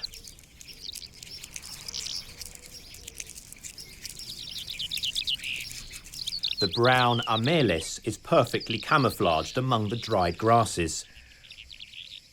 The males are thinner and do not waste time when they encounter a female who is larger and wingless. You never know how it will end. The elegant Iris oratoria passes its time between one hunt and another, meticulously cleaning its fighting equipment. The fourth species of mantid, the largest, the fiercest, the praying mantis. The praying mantis is one of the largest insects in Europe and may be considered the true queen of this expanse of grass and stones in the heart of the Mediterranean, where creatures are born and die just like in the most spectacular of African savannas.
The most precarious moment of her existence is molting, a process that she has repeated 5 times.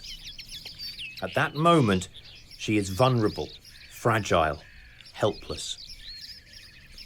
Therefore, she chose sheltered, hidden spots for the task.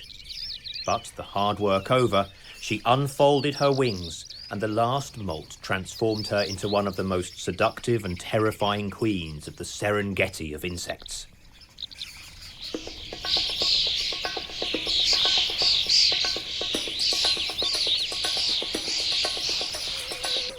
Several times a day, she dedicates herself to cleaning her front legs, bristling with deadly spikes, so that she is always in perfect working order. She needs to be prepared not only to attack, but also to defend herself at any moment.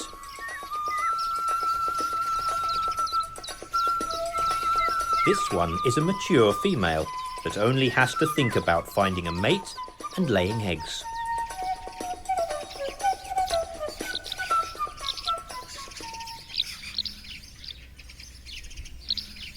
As green as spring grass, she stands out among the now dry vegetation. Other praying mantises are brown and yellow, perfectly camouflaged. They belong to the same species, but are born with the right clothing to camouflage themselves. Life will be more difficult for the green queen. She will have to try not to be seen by anyone, prey or predators.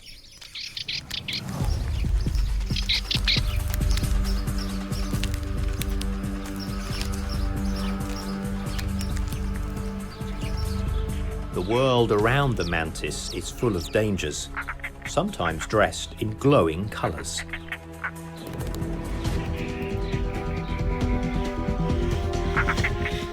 European rollers go in search of insects to feed the chicks growing in the cracks of a centuries-old abandoned farmhouse.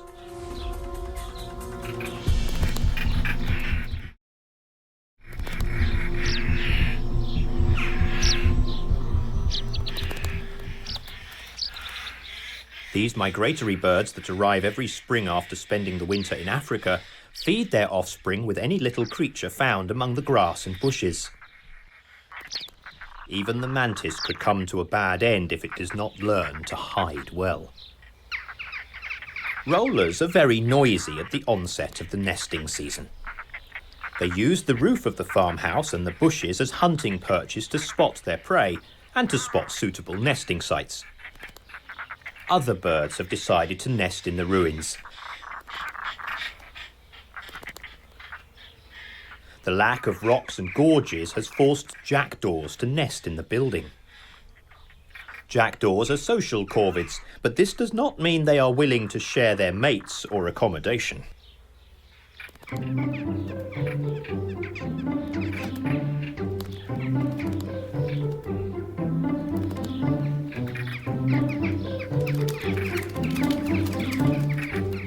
Continuous duels take place in this previously silent and solitary ruin.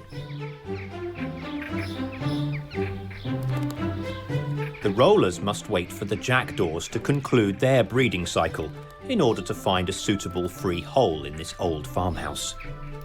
It is not an easy task for the blue-winged African visitors.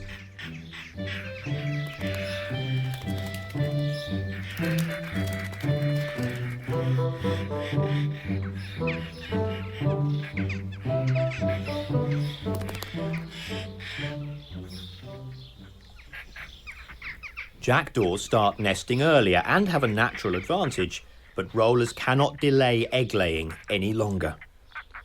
Thus, they begin to increase their pressure on their black and noisy neighbours to force some pairs to free a spot.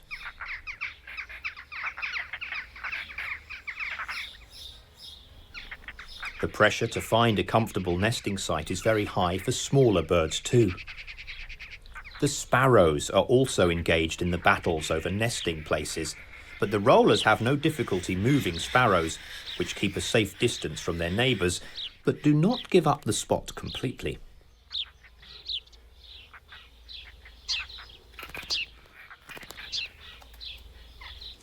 The male sparrow guards the entrance, but it has to give way to its much stronger and more aggressive neighbours. Luckily for it, some holes are too small for jackdaws or rollers, and the sparrows can sing to claim their rights over the holes. The two species will nest side by side, without problems, just keeping a careful distance.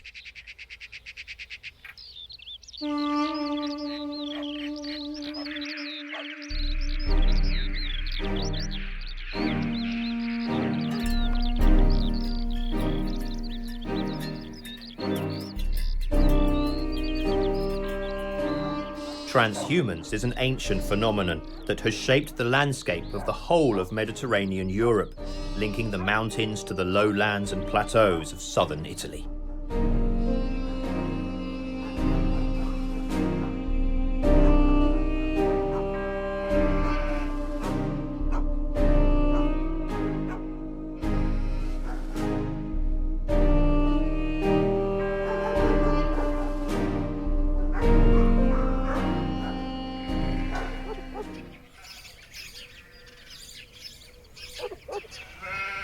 The Mediterranean steppes are considered among the most biodiversity-rich habitats in Europe.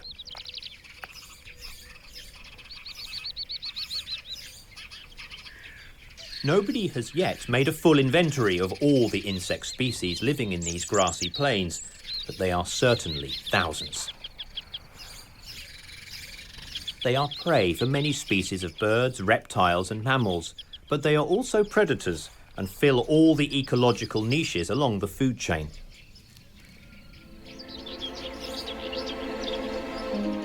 The role of the herbivores, the primary consumers in Mediterranean steppes, is not played by zebras, wildebeest or antelope, but by a multitude of creatures with 6 legs, of which one pair at the rear are perfectly adapted for jumping.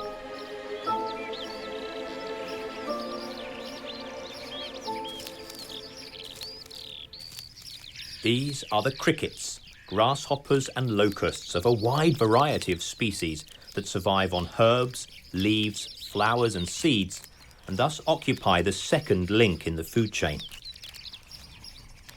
They are divided into two major groups, the bush crickets and the grasshoppers. Bush crickets live where the grass grows thickest, along with blackberry bushes and small trees. If we were in Africa, this environment, the transition area between the grassland and the forest, would be called bush.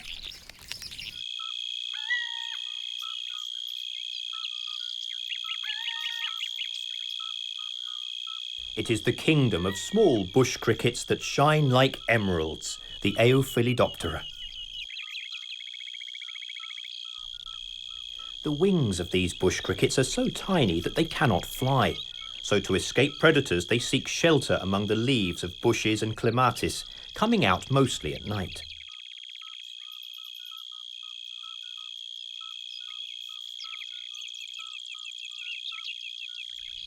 Bush crickets are normally vegetarian, but sometimes they discover the pleasures of flesh and do not even stop at cannibalism.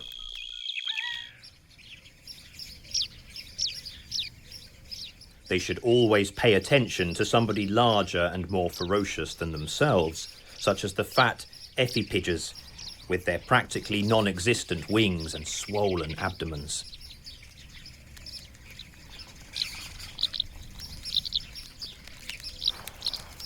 They cannot fly or even jump, but they can shriek and bite ferociously when threatened. Sometimes it works, sometimes not. The large wart biters can easily chew the toughest food. There is always somebody higher in the food chain. Hidden among the branches of a shrub that has survived the endless dry season, a predator squeezes its prey in a death grip. The sagapedo is simply a predatory bush cricket, but she can kill creatures almost as big as herself. The sagapedo is a predator at the top of the food chain. It is the largest insect in Europe, 12 centimetres from the head to the end of its razor-sharp ovipositor. It is a female, there is no doubt about that. There are no male sagapedo. The females reproduce all by themselves by parthenogenesis, that is, remaining a virgin. To produce eggs, the female just needs a lot of food: grasshoppers, crickets, even mantids. These predatory bush crickets have dared to do what for some human beings is still a dream, or perhaps a nightmare.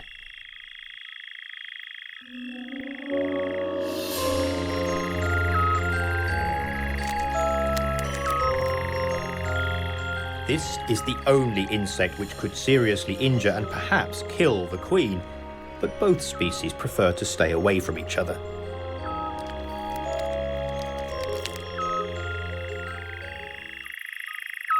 Saga is most active at night, when mantises prefer to rest, motionless. Usually.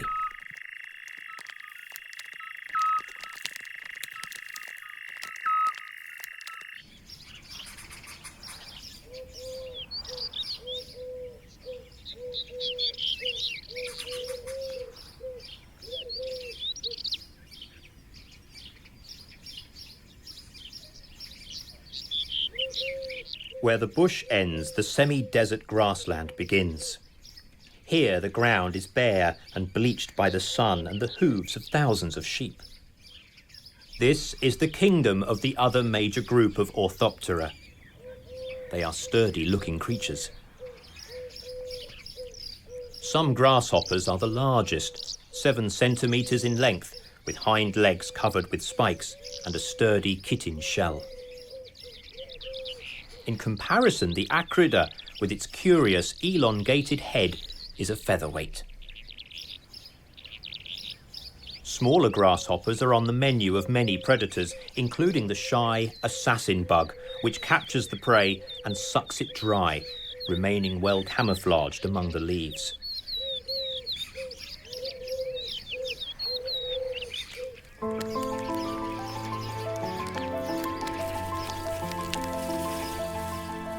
Usually grasshoppers are invisible when they are still, but when they shoot up in the air they display red or sky blue wings. This sudden flash of colour may serve to disorientate or frighten a predator and give the insect a chance to escape. Usually.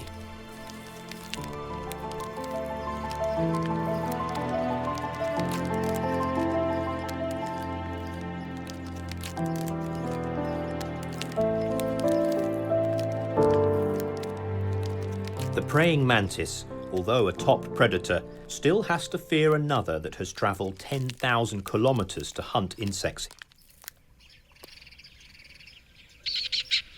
Thousands of lesser kestrels nest in Matera, the capital of this wide expanse of dry grasslands.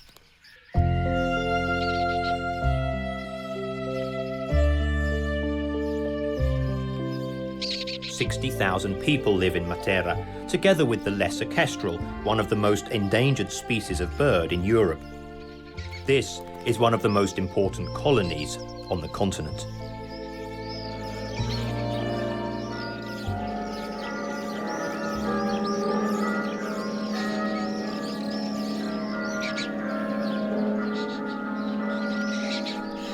It is a city carved into the rock on the side of a canyon excavated by the river that hardly ever carries water.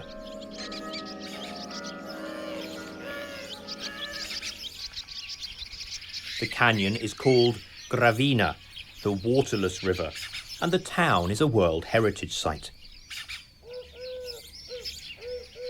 Matera has a historic part called the Sassi, an incredible housing system excavated from the limestone, inhabited by a number of birds, including tits and the shy rock sparrow.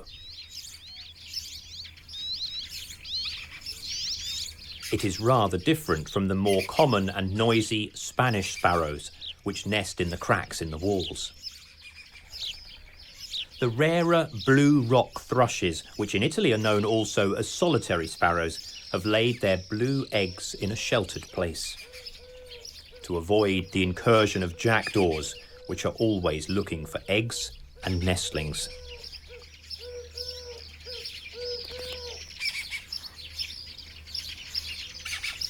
The lesser kestrels are semi-colonial falcons, which winter in Africa south of the Sahara Desert and come to Mediterranean Europe in spring to nest under the roofs, in the cracks in walls, on windows, and in drain pipes.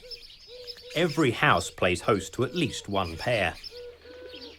The inhabitants of Matera are aware that the birds represent a great touristic attraction, but they try to keep some distance so as not to be overcome by pigeons, jackdaws, and lesser kestrels.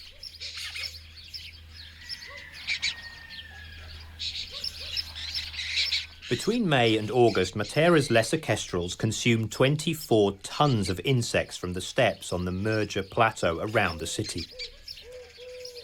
Approximately 20 million insects and other arthropods.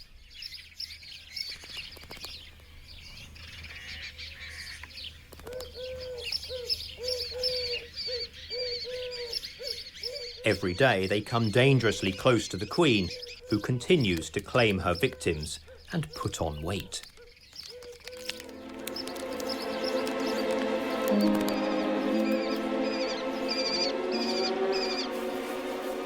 The season proceeds without a drop of rain.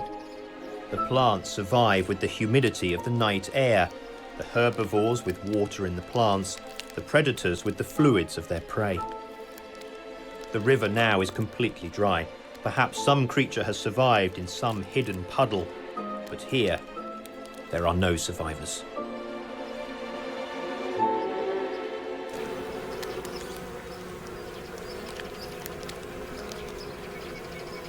The Gallica wasps now have to battle the heat. All of these creatures, workers, males or queens, rub their antennae, exchange food, clean each other, communicate and recognize each other as members of the same community. Wasps drink a lot, then return to the nest and atomize the water with movements of their wings, as we do with fans in the bars in our squares.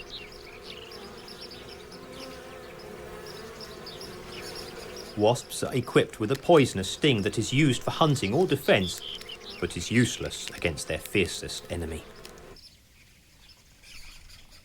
Wasp movement does not escape the careful eyes of a hunter that does not fear their sting. The honey buzzard locates the wasp's nests and then dives to pick up its booty.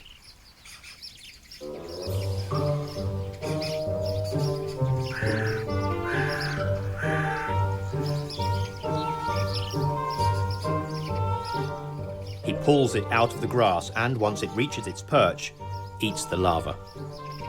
Within a few seconds, it has destroyed a few weeks' work.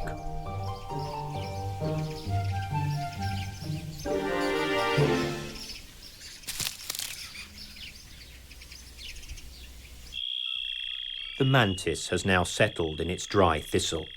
It is a hunting place. Summer is coming to the end, and most prey populations begin to decrease. She should never fail in her attacks.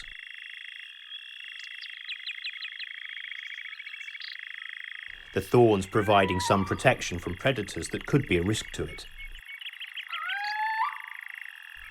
She is now at the end of the long growing cycle. She is mature and quite ready to reproduce. The night brings a little respite from the heat and blinding light. The moon rises and sets, bathing the grasslands in a ghostly light.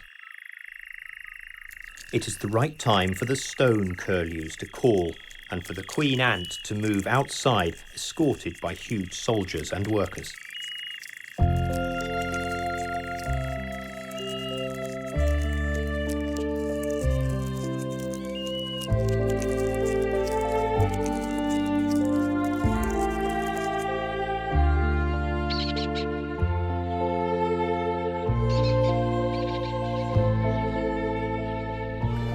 At dusk, the lesser kestrels that are not busy sitting on their eggs join the others on the tall pines on the town roundabouts to pass the night. It is an amazing view, which the local people completely ignore. Thousands of falcons sleep in the most astonishing town in southern Italy.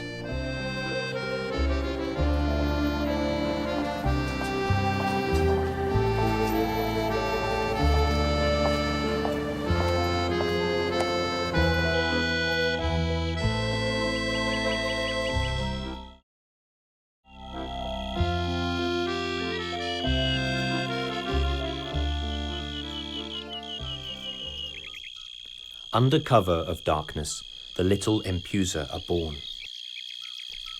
Dozens of small mantis swarm out from the ootheca in which the eggs have passed long months. They are exquisite creatures, but some of them become large hunters.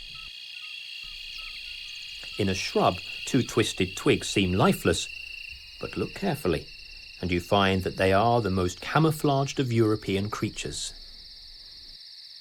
Stick insects use immobility to go unnoticed, but they can still find each other. A large female welcomes a male. It's a long, slow embrace with minimal movement in the style of these vegetarian creatures, completely defenseless and yet successful thanks to their mimicry. The queen mantis makes no attempt to hide. A male has appeared. It is slender, with long antennae, half the size of the queen.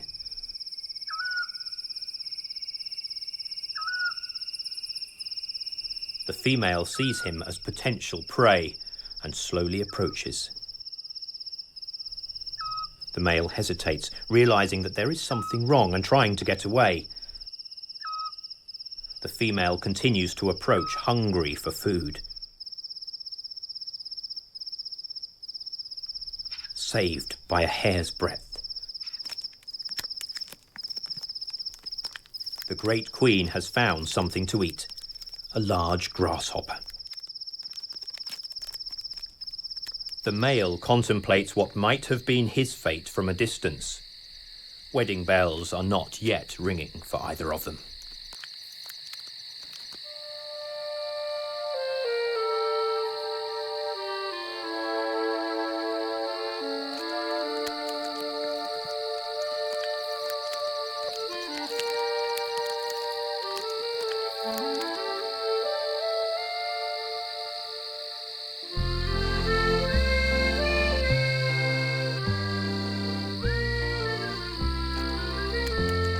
stick insects recover from a tiring embrace, eating delicate leaves.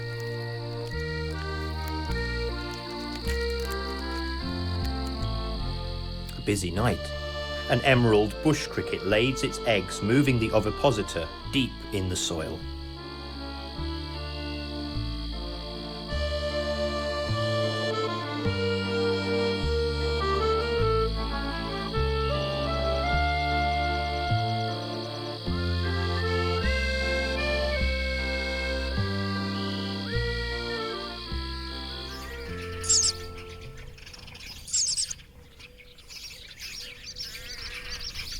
A new dawn and a new day fighting the heat that increases by the minute. Bees feed on the last flowers. Some birds still sing to defend their home range, but most animals retire in the cover during daylight.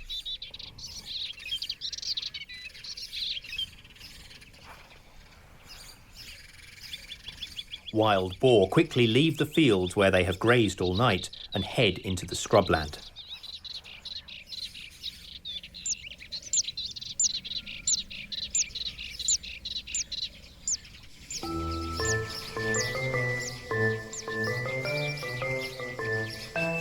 Now the summer is coming to an end and the temperature begins to drop significantly. The days are shorter and the insect populations diminish gradually. The grasshoppers are now at their most active. The males stage their ballet, moving their hind legs so that when a female signals that she is available, the first begins and then a circle of admirers forms, interfering with the couple's lovemaking.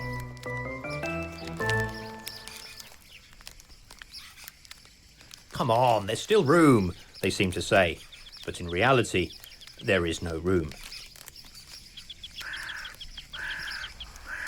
These Orthoptera are completely promiscuous in their mating, and it is difficult to imagine who will be the father of this large female's offspring, the first, second, or 10th of the males that will mate with her in a few hours of sexual frenzy.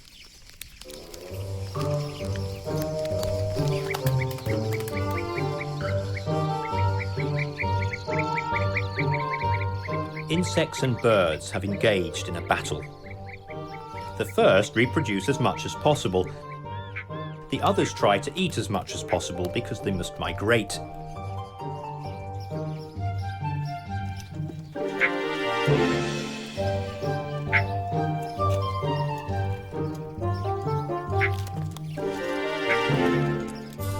The young European rollers in the nest are now too big for the narrow space. As they wait for their parents to arrive with food, they do nothing but quarrel.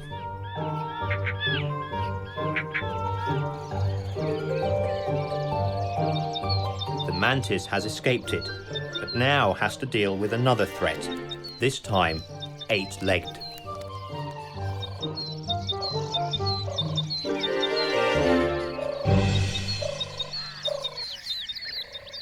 A few plants bloom in summer, bringing a touch of colour to the parched landscape.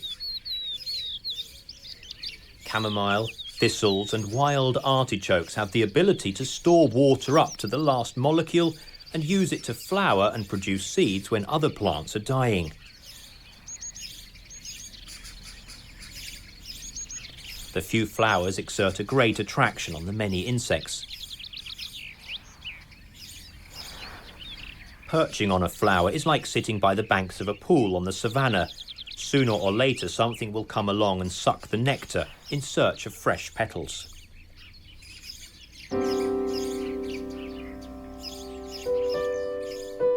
The crab spider is a master of mimicry. The female is the colour of the petals and stands motionless, ready to grab her victim with her 8 powerful legs. She will then kill it with her fangs, gradually digesting it. They have excellent vision, but are also very sensitive to vibration and so are aware when an insect is approaching and when it lands on the flower or leaves.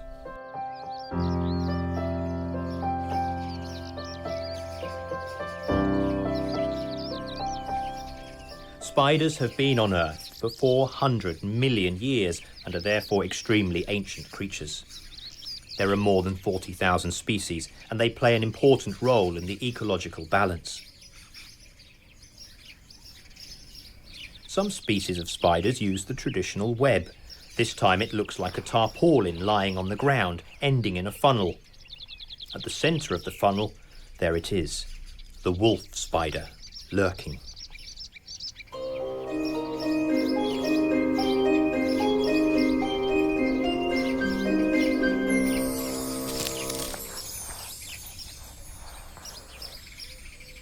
Two or three shots are enough to inject a dose of venom. The grasshopper goes into convulsions and is semi-paralysed, and the spider grows bolder. Further injections of venom. The grasshopper is larger than the spider, but cannot do anything. He loses a leg and is doomed. The wasp spider is one of the most dangerous, wrapping its prey in a shroud of silk, then eating it slowly.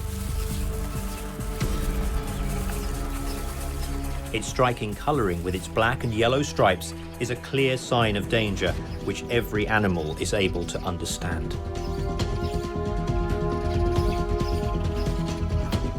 All mantises are in danger.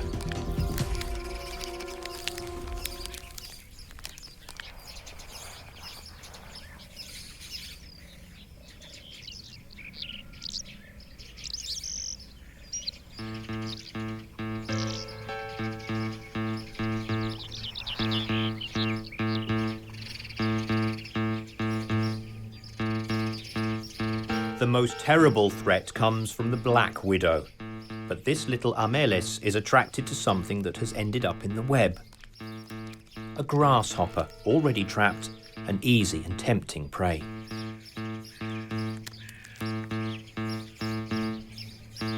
Balancing on the silk threads, it approaches. But the vibrations alert the master, or rather the mistress of the house. The mantis realizes it has made a big mistake, but courageously faces the spider. It bends its legs in the attack position, ready to leap.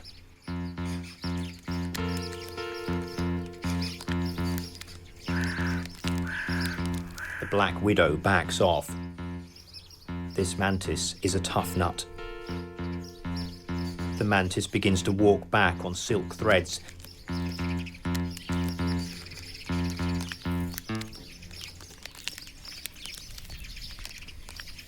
But the widow understands that it is in trouble and tries to strike.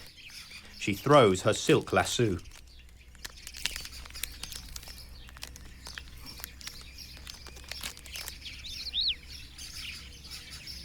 It's over.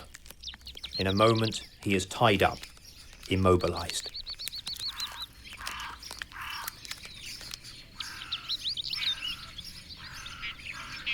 For the black widow, it is a hard-won meal, but an important one, because it must also produce eggs. The female mantis's hunt for a husband now becomes a priority.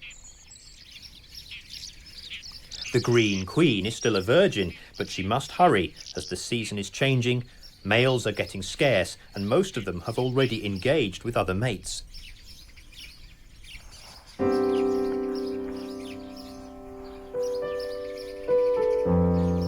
Time is a delicate matter. Among mantises, both sexes are top predators and cannot get engaged just like that.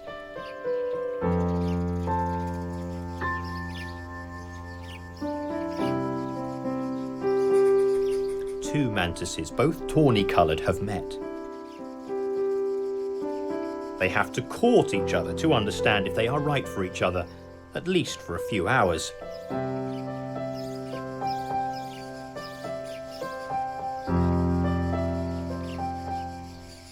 The female mantis emits a pheromone trail that exerts an irresistible pull on the male, which, in almost all species, is much smaller.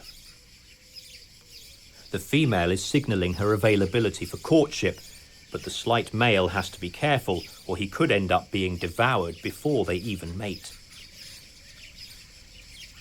The threatening posture of the female should warn potential partners. One false move, and he's had it.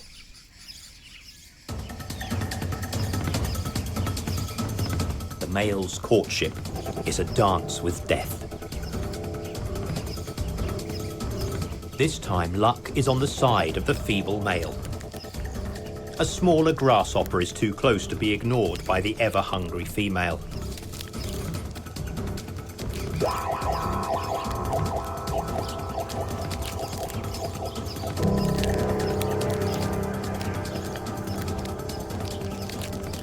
Eating and mating, two primary and primordial impulses. The preservation of the individual through food and that of the species through reproduction. Now, the male detaches from his companion. In a matter of seconds, he has a rare chance to flee.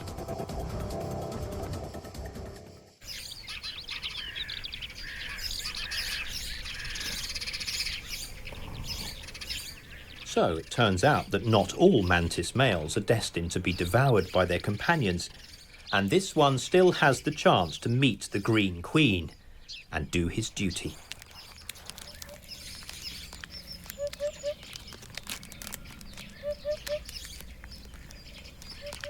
Her charm is irresistible.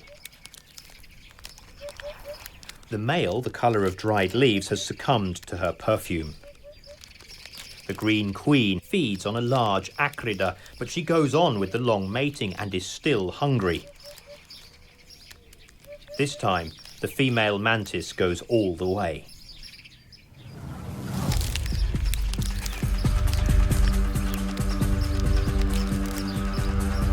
When the mating is over, the Green Queen seizes her mate in a deadly embrace and eats him. She is having the most important meal of her life, the one she needs to ripen the eggs in her body. Now her abdomen is swollen. She moves with difficulty, green in a terribly yellow and hostile landscape.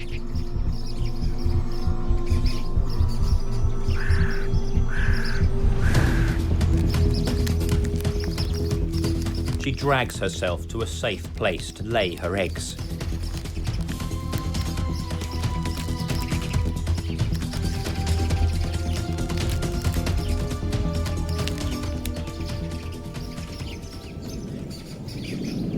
She starts laying her eggs in an ootheca, a foamy bag that looks fragile but has a consistency similar to polystyrene. Making the ootheca takes about 5 hours. It is hard work, and once the task has been completed, the biological cycle of the mantis ends.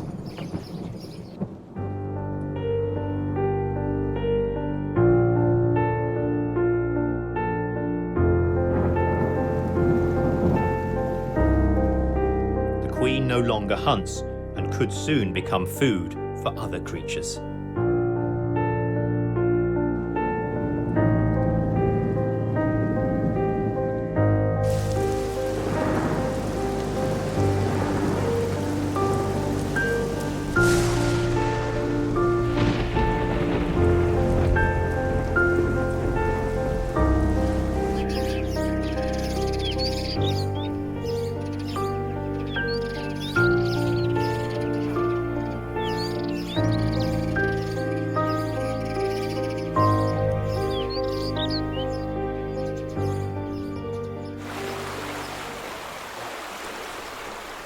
The first rain, after 4 months.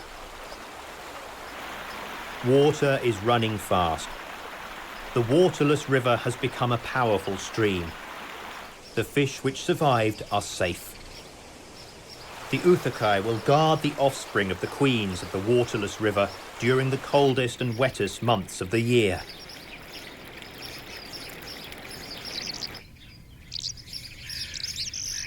But there is still time before hatching.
In the heart of the Mediterranean, there exists a special world where bears and eagles live free among the vestiges of a distant past.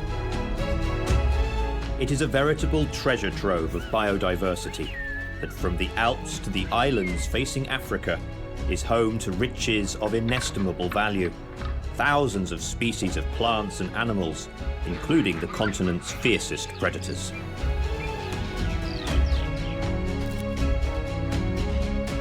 This is Italy. Here, among the art and the history, a wild heart beats.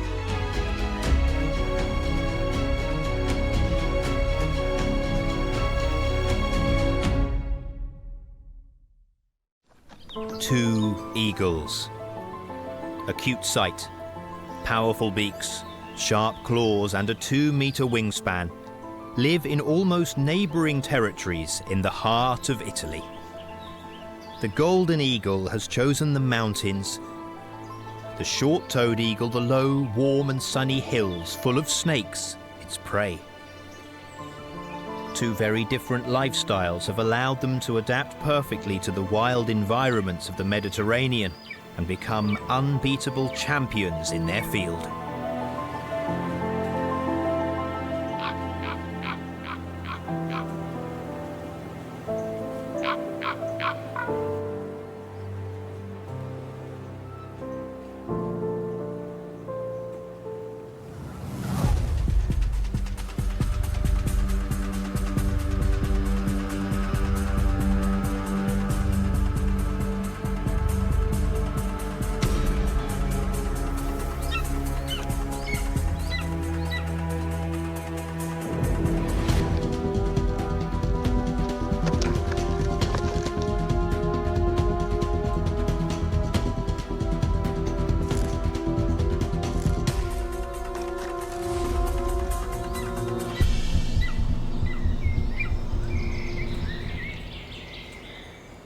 A goshawk has caught a marten. It eats, looking around continuously. It won't be easy to finish the meal. There is a family of golden eagles around. They've arrived on the rock spur overlooking the still, snowy valley. The father has found what remains of the marten caught by the goshawk. A few grams of skin and bones, but it's better than nothing. A young female, despite being fully grown, continues to demand food from her father, who is smaller than she is.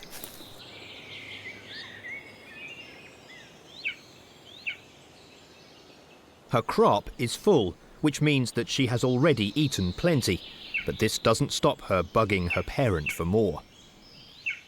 He tries to keep a slight distance. No matter how affectionate, a daughter eagle is still an eagle.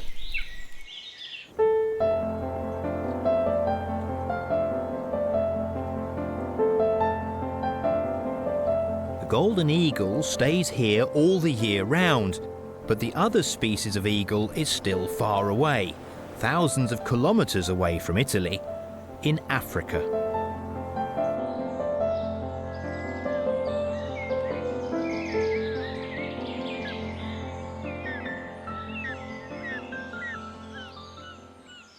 The short-toed eagle, more simply known as the snake eagle, comes to Italy in the spring, when snakes which fear snow and ice and cold begin to wake up from their long winter lethargy. Snakes are numerous in the south of Europe, where you can find 10 different species among the rocks and bushes in the same area. Agile, stealthy and deadly, it seems that nothing and no one can threaten them. But that is only an impression, because for the short-toed eagle, hunting for snakes is a way of life.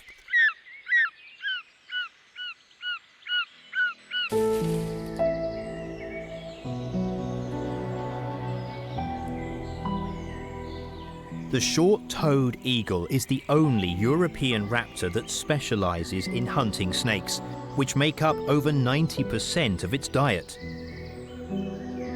Since snakes are predators, the short-toed eagle can be considered a super predator at the top of the food chain.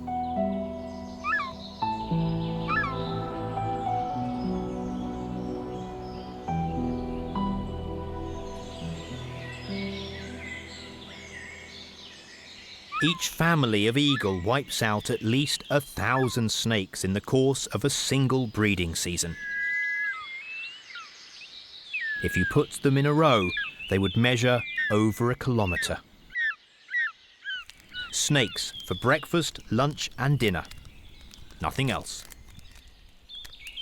The body of these birds of prey and their behaviours are designed for maximum success in the hunt for snakes.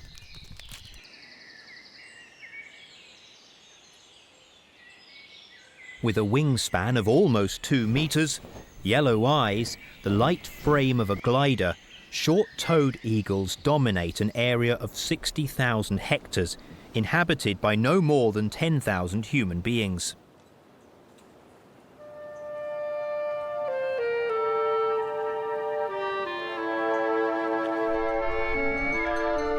This is the Tolfa Hill district, north of Rome, an area exploited by herds of free-ranging livestock.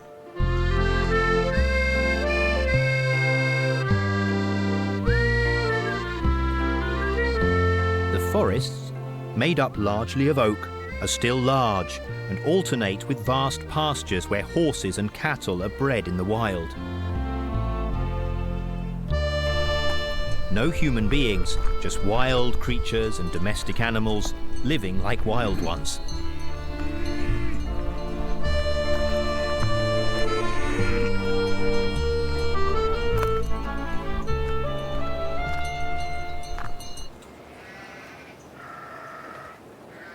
A 100 kilometres away from the Tolfa district, the Apennine Range trespasses 2,900 metres of altitude and hosts some pairs of the bravest European eagle, the golden eagle.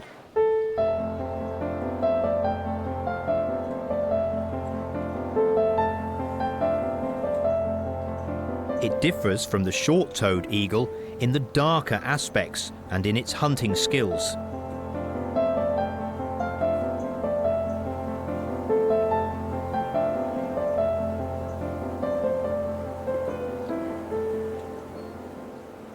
Golden eagles are not specialised hunters like the short-toed eagles. They can feed on a wide choice of prey, ranging from small rodents to cubs of large herbivores and carcasses. One pair has chosen to occupy a large cliff, sunbathed with evergreen holm oaks rooting among the rocks. Its hunting territory is a large piece of mountain range, from tree belt to the highest altitude pastures, which are free from snow only in the summer.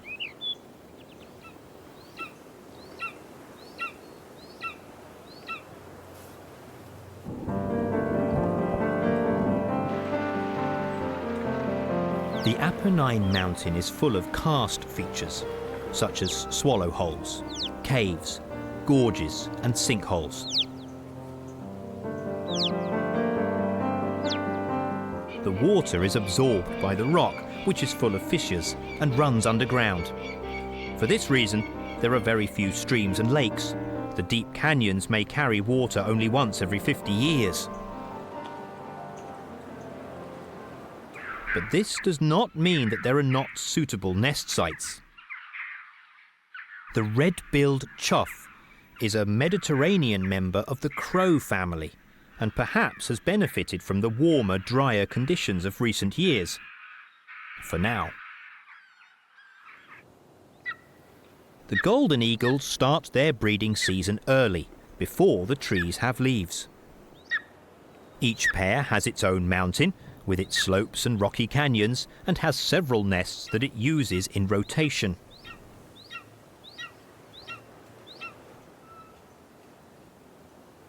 As these nests are occupied by eagles that hand them down from generation to generation, they are huge, large clusters of dry branches on the rocks, often in a niche that offers some protection from the storms that blow constantly in spring, taking plants and animals by surprise.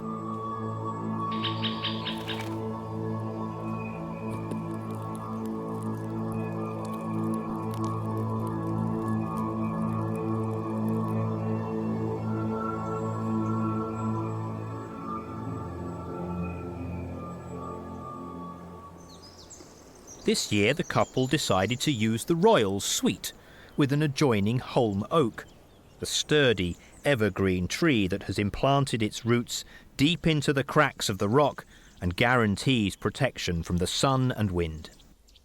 Now the female is ready to start egg laying.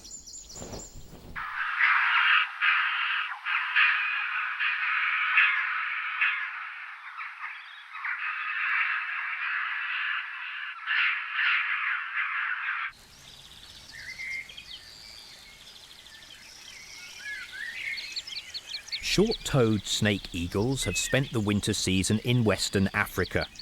Here in the Tolfa Hills, the winter is too cold for them, and although it rarely snows, for a few months snakes disappear from circulation and the eagles would not find anything to eat. But at the beginning of March, the snowdrops have already appeared, and that means that spring is not far behind. These flowers are rather special, blooming while it is still winter, thanks to a few minutes of extra light. The only ones left are in the wettest, most shaded corners of the forest, not far from the bushes of the Mediterranean maquis. Most of the annual rainfall falls in these months and swells the streams that flow down to the Tyrrhenian Sea.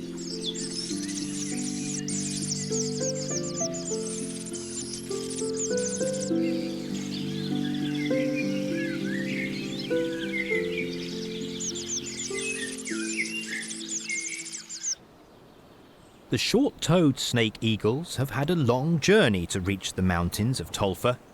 They left Africa at the level of Gibraltar, crossed the whole of Spain and then southern France.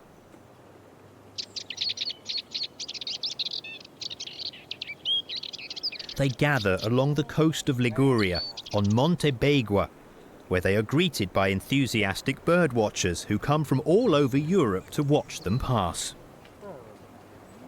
From that mountain overlooking the sea, on one single day in March, you can see 200 snake eagles flying out to populate not only Central Europe and Italy, but as far south as the hills of Tolfa.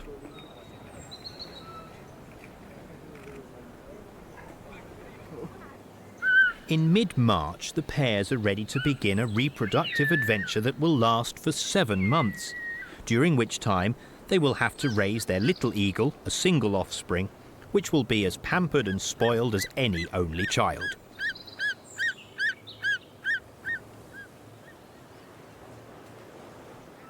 Both golden and short-toed eagles are relatively long-lived birds and can reach as much as 50 years of age.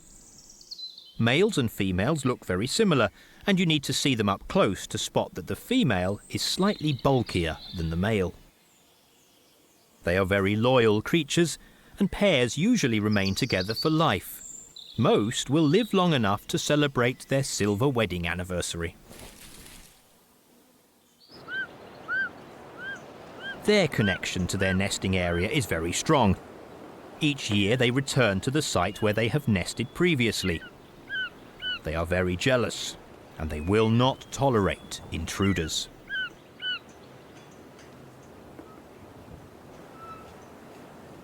Every pair of snake eagles defends a large territory of 3,000 hectares and covers the space the family needs to survive throughout the breeding season.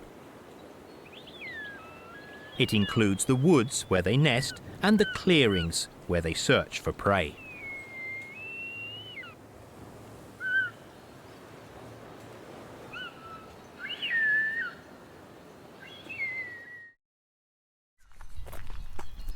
A special relationship exists between the cattle, eagles, and snakes.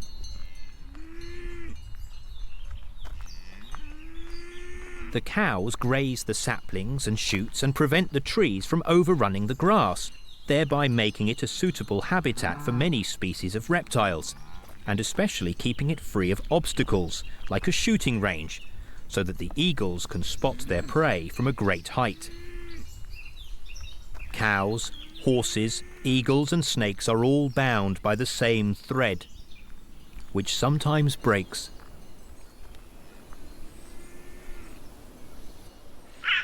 It is not uncommon for a mare to die in childbirth, and 1,000 small creatures make sure that nothing goes to waste.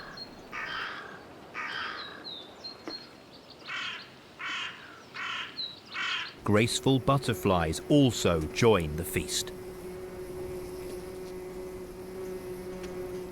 If there had been a couple of golden eagles in the area, they would not have missed their opportunity. A golden eagle is twice the size of a buzzard, and if it wanted, could kill it in an instant. But buzzards are aggressive raptors that won't put up with intrusions into the area around their nests.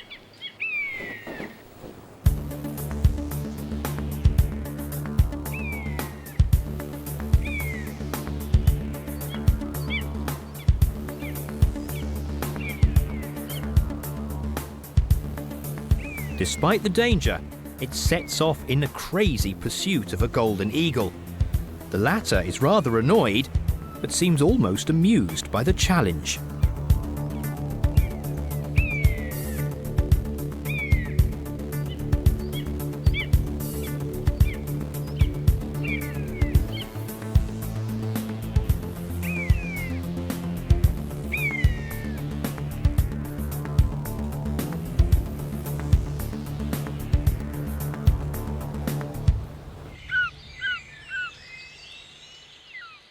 Unlike golden eagles, snake eagles avoid rocks and cliffs.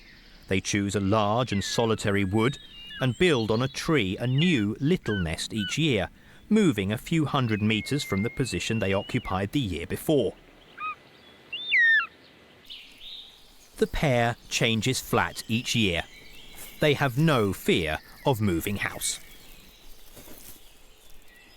The pair makes sure that the nest is well concealed by vegetation from the earliest stages of reproduction. That is why they choose evergreen trees such as the holm oak and the cork, or a broad-leafed tree covered with ivy. It is at the top, in a dominant position, to make it easier for the large eagles to take off and land. The short-toed snake eagle only lays one egg. But it is a very large egg, as big as 2 hens' eggs. And the female must sit on it for 46 days. She does so with extreme care to avoid damaging it. The future of the species depends on this large egg with its fragile shell.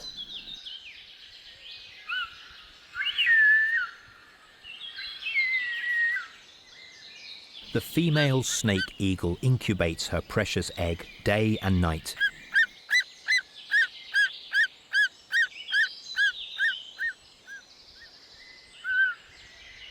Consumption is minimized by enforced inactivity.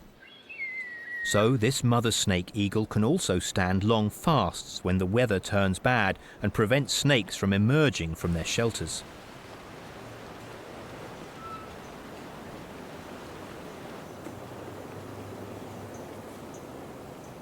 She has to fast. In early spring, strong westerly winds can still sweep the coast. The southwesterly begins to howl, and rain clouds gather on the first line of hills, those where the snake eagles live.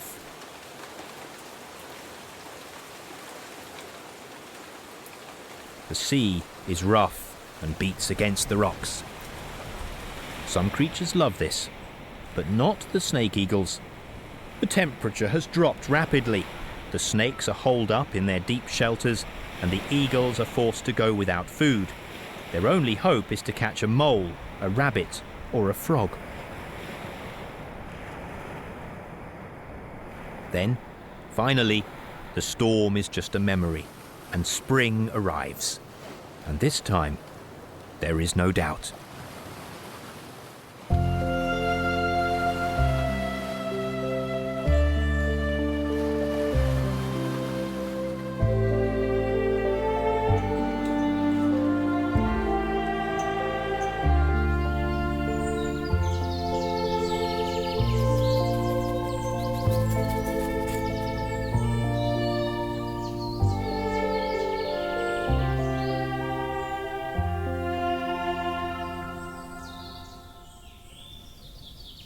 The pastures disappear under a white veil, the flowering asphodel, a plant of the lily family.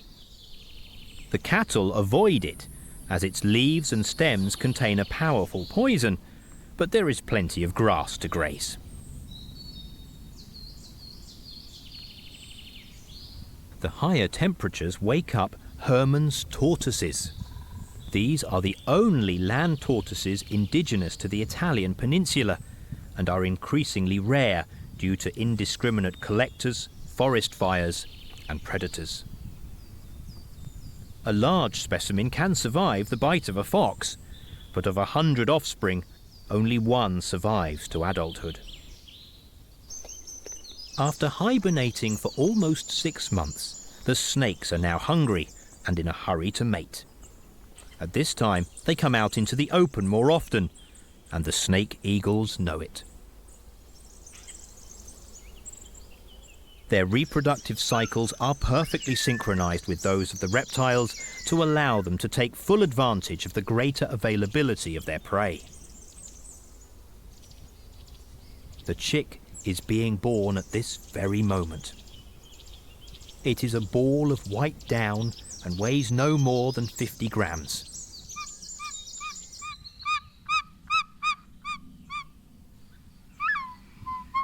The female never leaves it, protecting it from the sun with these soft feathers on her belly. The snake eagle has excellent hearing and seems able to pierce the camouflage canvas with its eyes. The cry of a jay, the crashing about of a cow, a careless noise, anything can put it on its guard.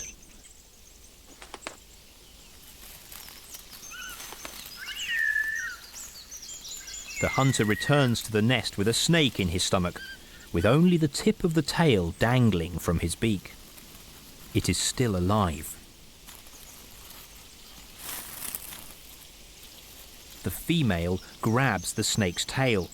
She pulls it with all her might, but the snake does everything to avoid being extracted.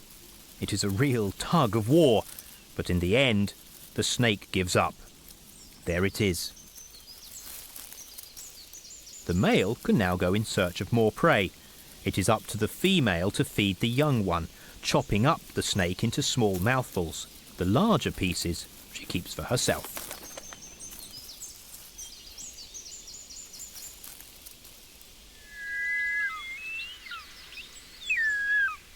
In this phase, the division of labour within the family is very clear. The female looks after the chick, day and night, and the male must hunt for all of them. There are 3 mouths to feed, including his own. He must be really good to carry out this almost impossible task. But this female has chosen a good mate.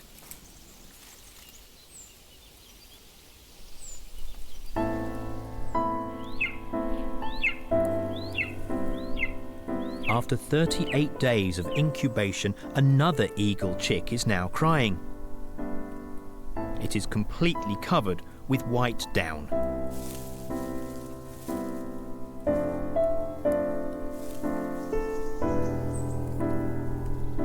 It is the offspring of the golden eagle pair. Sometimes their brood consists of 2, even 3 nestlings, but in this case, the pair has only 1 chick, which is guarded and fed with great care.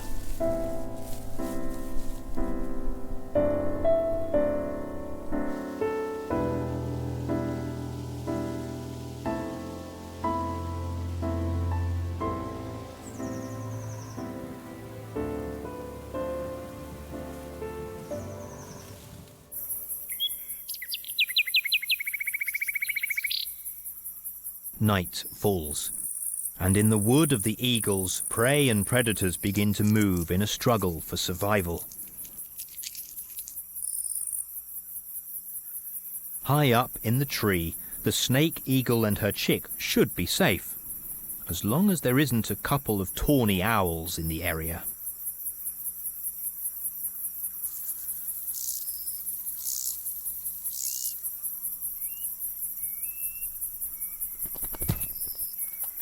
In the middle of the night, in total darkness, an owl suddenly appears behind the snake eagle sleeping in the nest with its chick.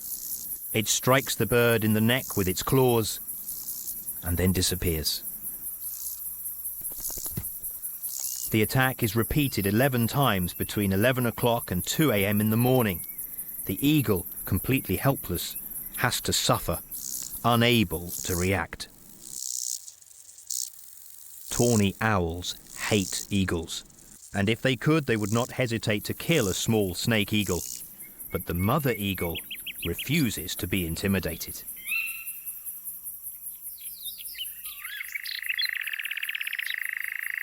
After an eventful night, a new day dawns.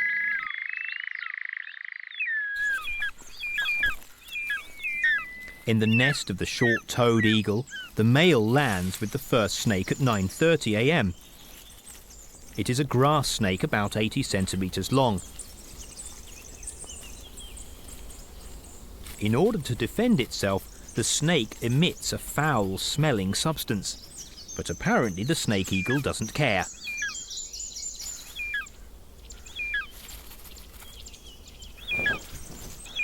Every day it takes 3, 4, sometimes up to 6 snakes to feed the chick and its parents. The female eats the larger pieces. Her daily ration consists of whatever the chick does not eat. These are medium-sized specimens, not too small. The snake eagle does not stoop so low as to kill newborn snakes and lizards. It would be too much work for a modest number of calories. As we would say, it's not worth the bother. But snake eagles also avoid snakes that are too large. An Aesculapian snake like this one, almost 2 meters long, wouldn't give in without a fight and could cause some serious problems. There are stories of snake eagles being locked in mortal combat with their prey. Only human intervention saved them from death. The snake was slowly strangling them.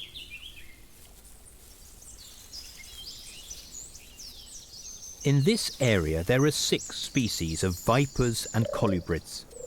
Their appearance and their habits are different, but they have one thing in common. They are all potential prey for the snake eagle.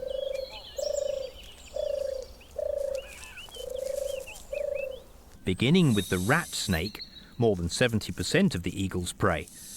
It is an agile and aggressive snake, a specialist in catching lizards. The eagle's second favourite item on the menu is the 4-lined snake, which can reach a fair size. Some shepherds claim to have seen 4-lined snakes 3 meters long.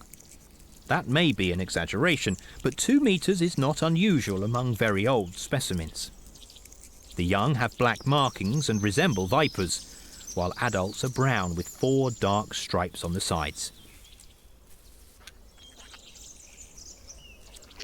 The 4-lined snake is a constrictor and kills its prey by suffocating it in its coils. This meal can easily satisfy them for 3 weeks or more. In third place is the Aesculapian snake, another skilled hunter of rodents. Finally, grass snakes, an aquatic species that moves away from the river after having deposited its eggs, at which point it becomes potential prey for eagles. And the smooth snake, a small, rare snake. Snake eagles also catch vipers, although they are not immune to their venom. They simply try not to get bitten. In some areas of the Alps and Central Europe, vipers represent 70% of the eagle's prey.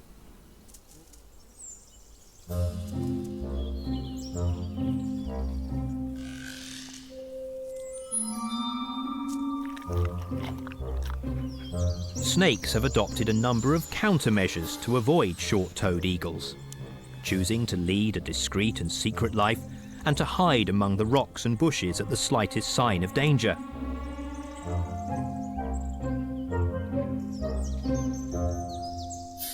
So even the best hunter finds it very tiring and difficult to find them and catch them. Yet a family of snake eagles can get through at least 1,000 in a single season. But how do they find them?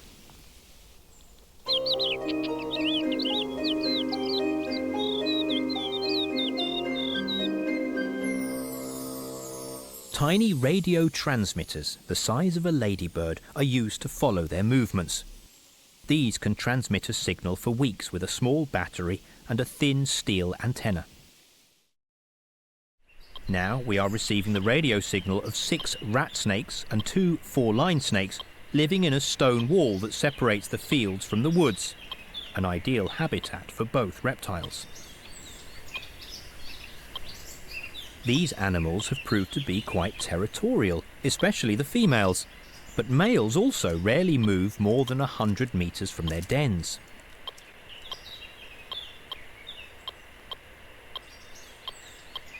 Both sexes have been observed to be very much creatures of habit that follow a strict daily routine.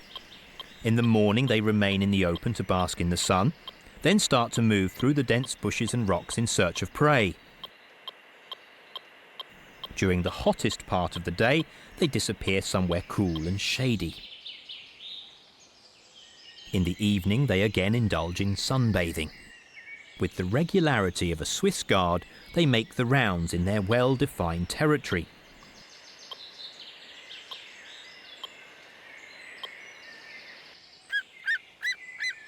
Only those who are perfectly familiar with their dens and routines can spot them in the brief moments when they appear out in the open.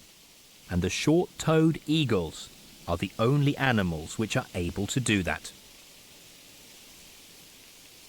The space occupied by a couple of snake eagles includes the territories of a number of snakes, and it is likely that over the weeks, even years, the snake eagles learn exactly where all the snakes are in the area, all the potential prey, and where they like to sunbathe. You don't catch a snake by accident. Perhaps as it is crossing a street, you have to go looking for it in the right place at the right time, when it comes out from the shelter of the rocks and shrubs for just a few minutes to lie in the sun.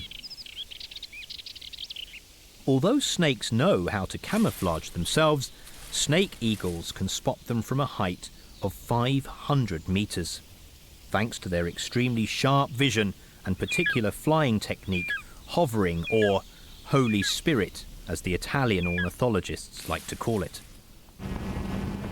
Exactly like a drone, which uses a series of mechanical and electronic devices to maintain its position, even when there is a slight breeze. But the snake eagle is much better at hovering, needing neither sensors nor gyroscopes.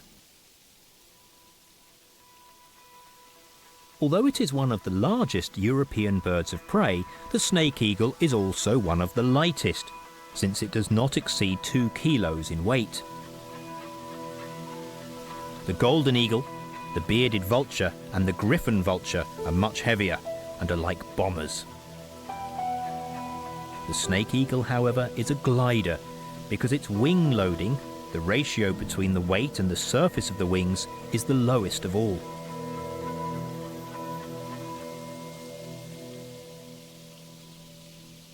That is why it only stalls at a speed of 6 meters per second, and if there is a little headwind, this speed drops to 0 meters per second.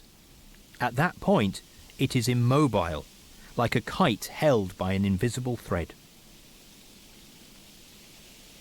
It just has to calculate the distance from its target, assess the strength and direction of the wind, and calibrate the dive.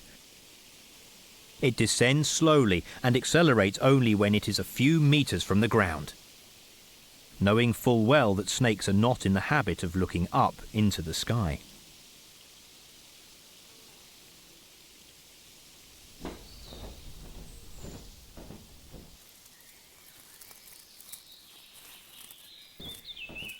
Golden eagles do not hunt snakes usually. They are able to do that, but they rely on other prey. Top of the menu is the brown hare, a large mammal which can weigh up to 4 kilos and lives in clearing and mountain pastures, seeking refuge during daylight under the cover of bushes and amyl trees. There, eagles cannot spot them, but they are able to surprise a hare feeding on grass in the twilight at sunset or sunrise.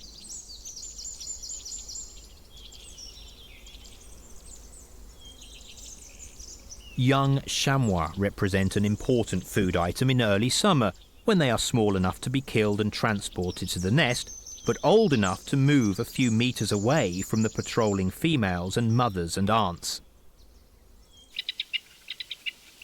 The rock partridge is one of the golden eagle's favourite prey, but it is a very attentive bird.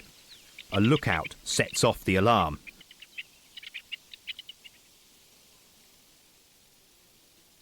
Enemy in sight.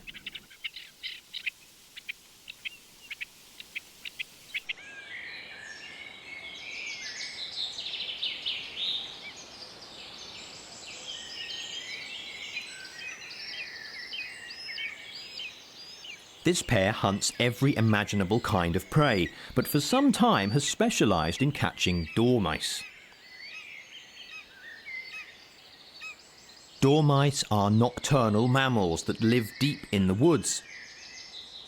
These eagles must have found a way to catch them, probably when they are on top of the trees, intent on eating fruits or buds.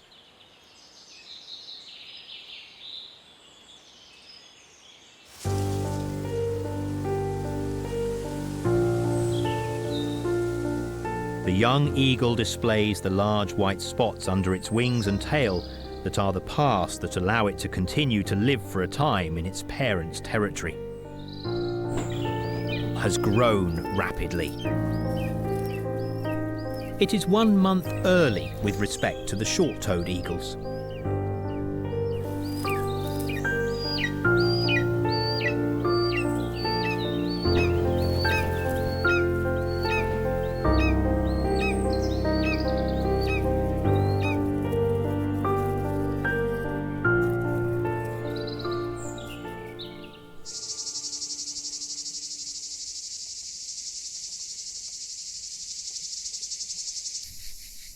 A snake eagle's survival depends on the number of snakes available, and that in turn depends on a delicate balance of conditions that sometimes is in danger of being broken, putting the survival of the chick and its parents at serious risk, especially in the height of summer when the temperature is very high and it hasn't rained for weeks.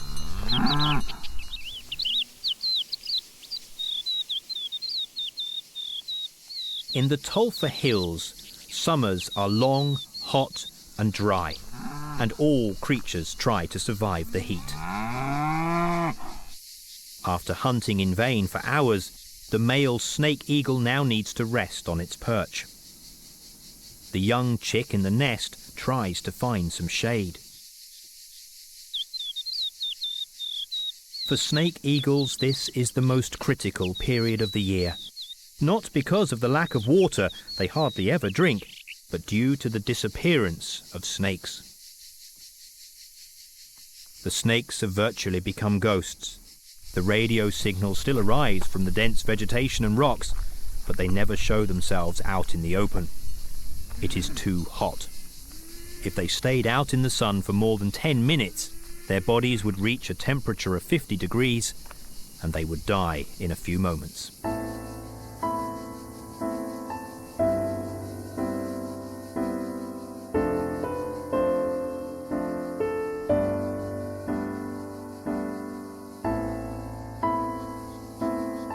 This chick hasn't eaten for 3 days, has lost 15% of its weight, and could die.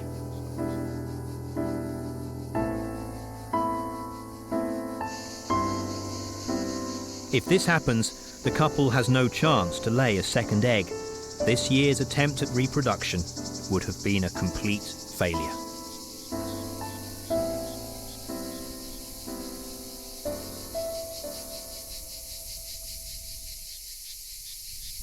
The cows are tormented by flies and horseflies. For weeks they have been surviving on leathery, spiny plants. The horses suffer as much as the cows, perhaps even more so, because they're not able to assimilate their food as efficiently as the ruminants. The foals in particular are suffering. For these animals, survival depends on when the rains come to make the grass grow, and especially how long the springs will continue to be filled with water. Pitiless natural selection has forged animals that live completely independently, without relying on humans. But still, many will die.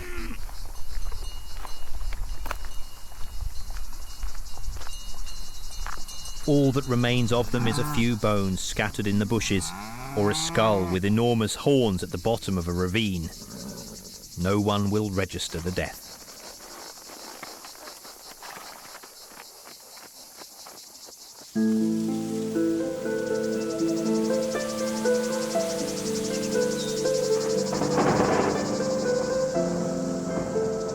Finally, in the land of the Etruscans, the weather begins to change.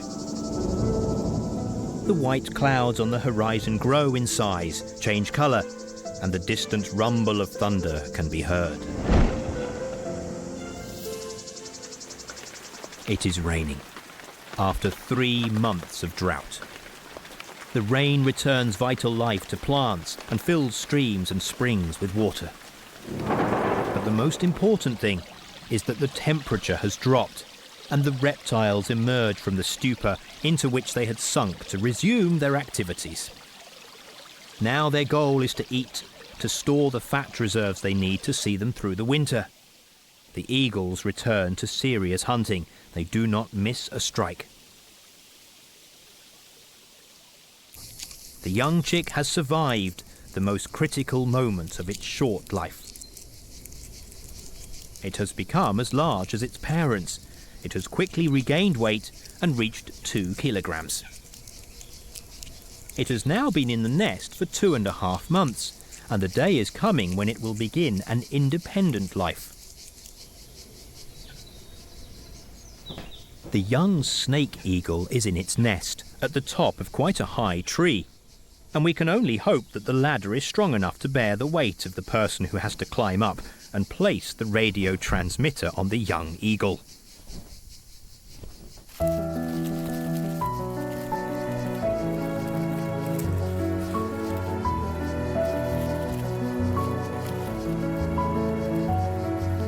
The young snake eagle has an almost 2-meter wingspan,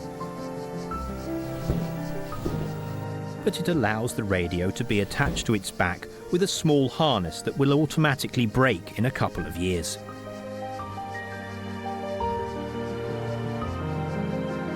In the middle of August, on a day of strong winds, the young snake eagle leaves the tree that has been its home for so many weeks, carrying on its back the small radio that will connect it to humans over the coming years. If everything works well, the data should come in every 2 days. It will probably begin its migration alone, without the company of other snake eagles. Who taught it how to do that?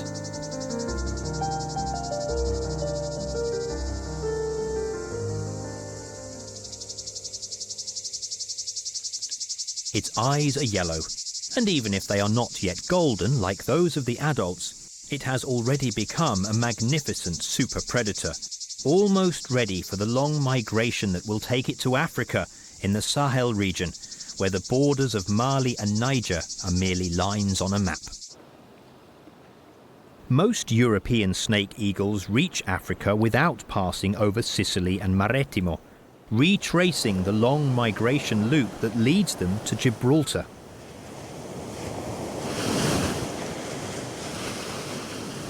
Then they head south, cross Morocco, over the Atlas Mountains at a height of almost 4,000 meters above sea level. They cross the Sahara in stages of 230 kilometers per day, and in October they reach their wintering grounds in Mali, where they will remain until January.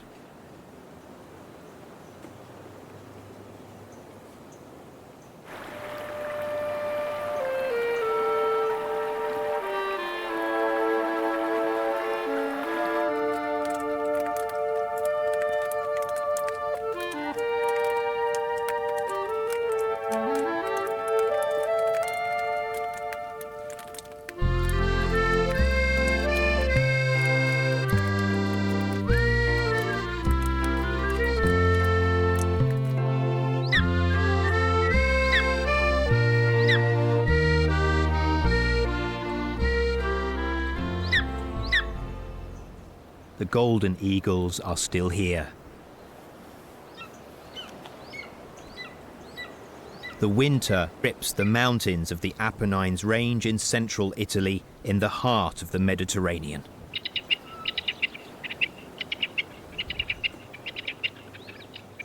The rock partridges face the snow. They could be caught by the eagle. They are always ready to run away and use their calls to keep in touch and warn each other of danger.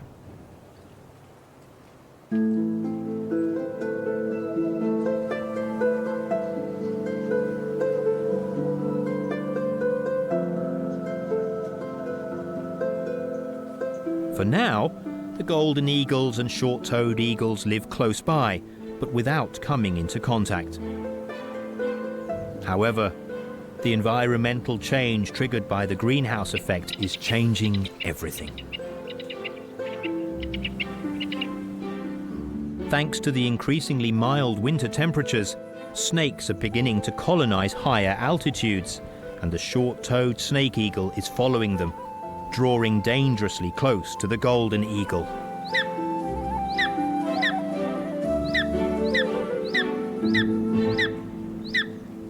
In a few years' time, sparks could begin to fly.